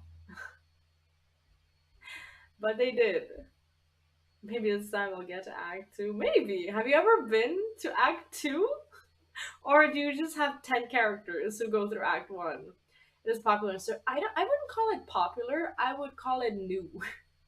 Because it's something that people are still experiencing, I think. I know that foreigners who come to Serbia miss bubble tea deeply.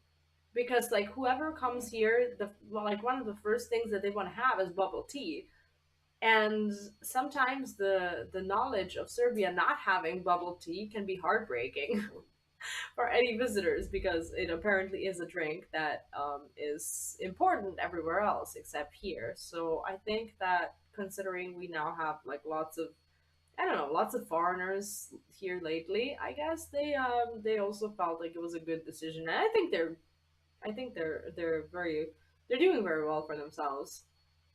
Now, 12 characters in Act 1 one day.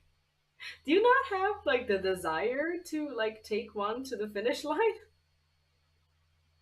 Bubble tea is a huge thing in Southeast Asia. Oh, yes, it is. I actually tried bubble tea when I was in Singapore, and it was definitely different than than any other like bubble teas that I've had. It was, it was a genuine taste. It was so good. Also, I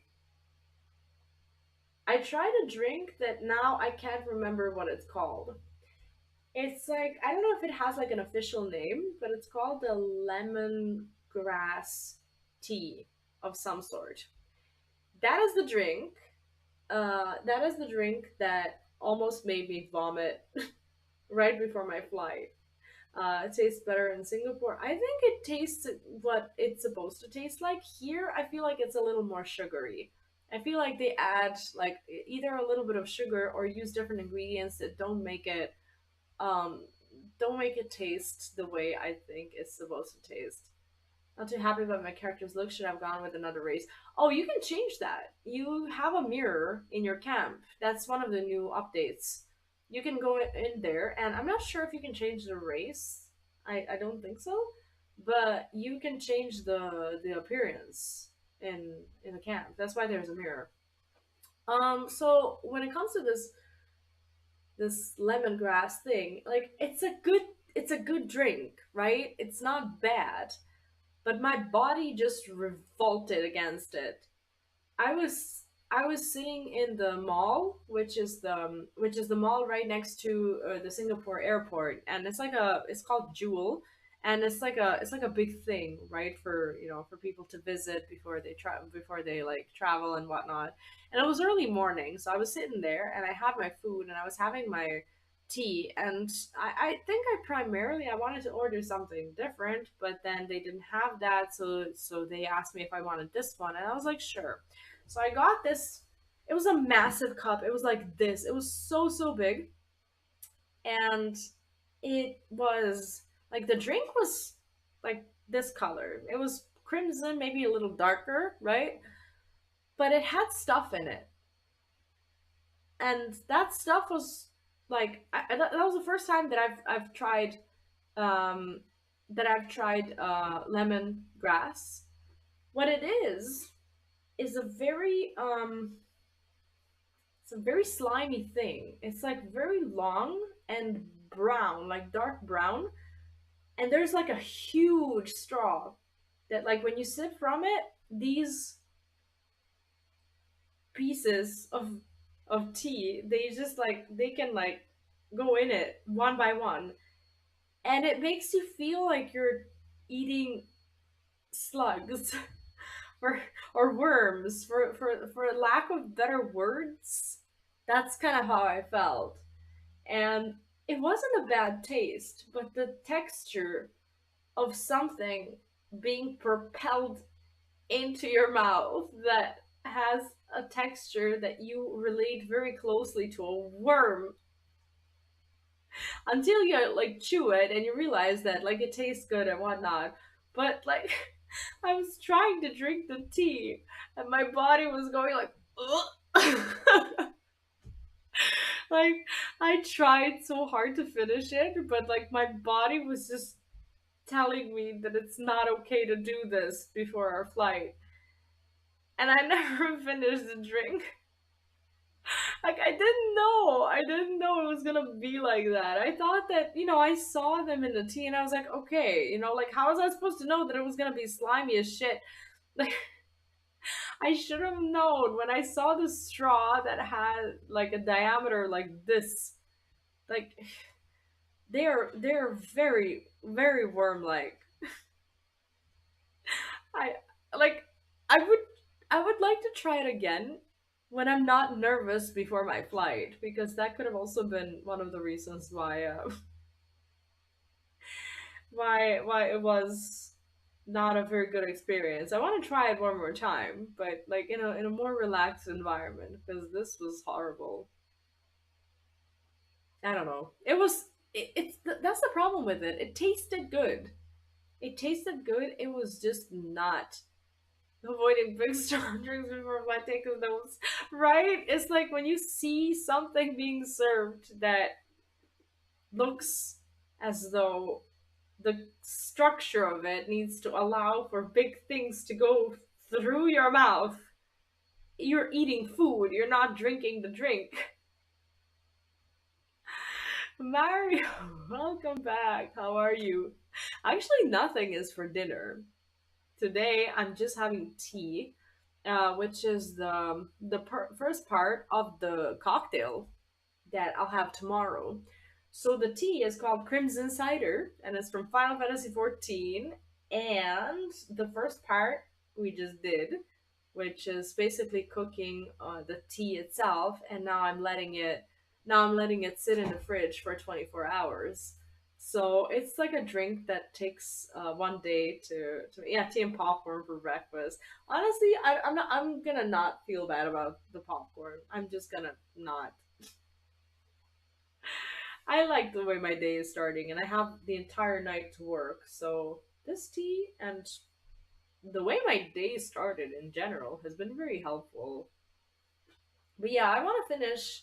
Well, I have to finish Baldur's Gate 3 in the next few days. I have no idea how long Act 3 is. I guess it depends on our choices. But our general choice when it comes to Baldur's Gate 3 is to dominate the world. So we'll see where that takes us. Drink a bit more today, the final product will be more potent. Oh, you think this is like a food buff for a raid? Well, I'm gonna treat it as such. Now I'm gonna eat something in a bit. I just like I don't know. In the morning, I tend morning like when you work during the night. You know, this is morning. I tend to like not be able to have like a big meal at first, so I normally wait until I'm actually hungry to just like have a big meal, and then later on it's just I don't know. It's just eating a little bit before bed, and that's it. But I think I'll be going off to actually figure out the food for today and to clean up all of this that you can't see. Do you know how convenient my camera is? It's like my camera is here and you can't see anything except for the clean part of my kitchen. It's like, do you see that corner of the glass? That's actually the glass that's clean where my camera is sitting at. But like in the sink and pretty much everywhere else, it's a ton of work. Rachel Malcolm gets hired tomorrow for glass today. We'll see. We'll see. Tomorrow, if you want to see the results of what we did, I'm going to be streaming at 2 in the morning, Central European time, which is 6 p.m. Pacific or 9 p.m. Pacific. I don't know. It's afternoon, evening in America, wherever you are. Um, I will be playing Baldur's Gate. We are at Act 3, so it might be a little spoilery, but I have tried so hard to make sure that we that we don't that I don't play in a way that will get anyone spoiled because I'm doing things that nobody else is gonna do. Also, do good HVS. I'm not sure if you're here, but thank you so much for the tip on PayPal. I actually try to pay attention to these these days as well. Thank you so much, and I hope you're having a great day. What time did you catch my Baldur's Gate 3? It was 7 in the morning, 8 in the morning, maybe something like that. Lord Rich, hello and welcome. How are you doing today? What's up? And do good. Thank you so much. I hope you are doing amazing today. What's up?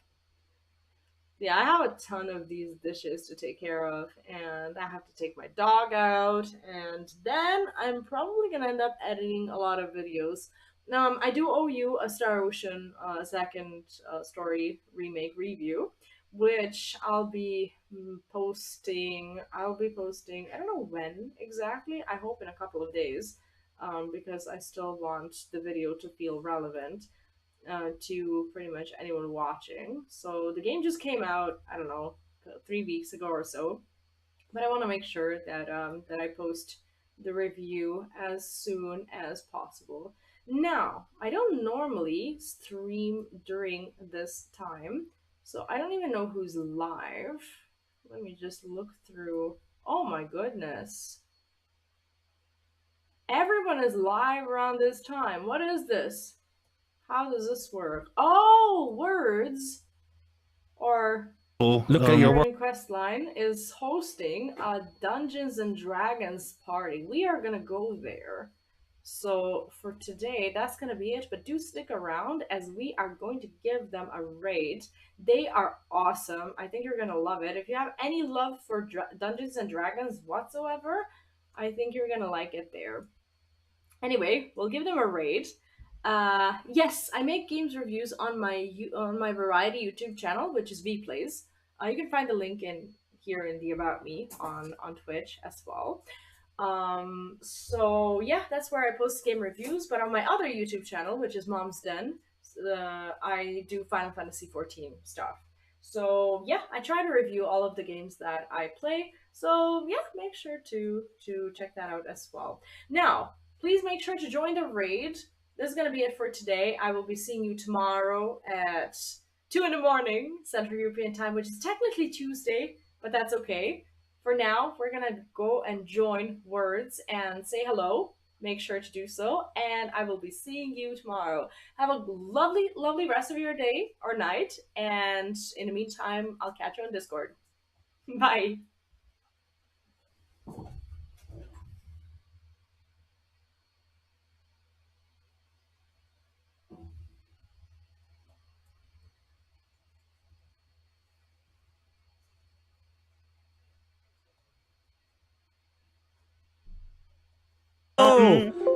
We are in the middle of a campaign and these people are picking flowers. So you've come to the most exciting part of any D&D campaign, picking flowers. Hey, but thankfully the flowers we are picking do not include lunar tears, so we don't have to worry about world destruction. Hello. We did just meet a girl that can apparently control blood with her mind, so you missed the cool part. But yeah, you missed the blood bending, even though the Halloween episode was almost a month ago now. But yeah, we experienced blood bending. I should have just fast-tracked you there and like that. Yeah. We should explore that more. We don't do fast in this campaign. We're 25 episodes in, We don't. and we've still only gone to the second person's quest log. This is the never-ending quest log. If you like D&D and would like to follow a completely custom-made campaign from the ground up with unique classes and unique worlds, feel free to drop a follow and be a part of this. We do not have any Venus flytraps yet, but I am always willing to make an idea happen. So if you stick around, your crazy shit will probably be implemented.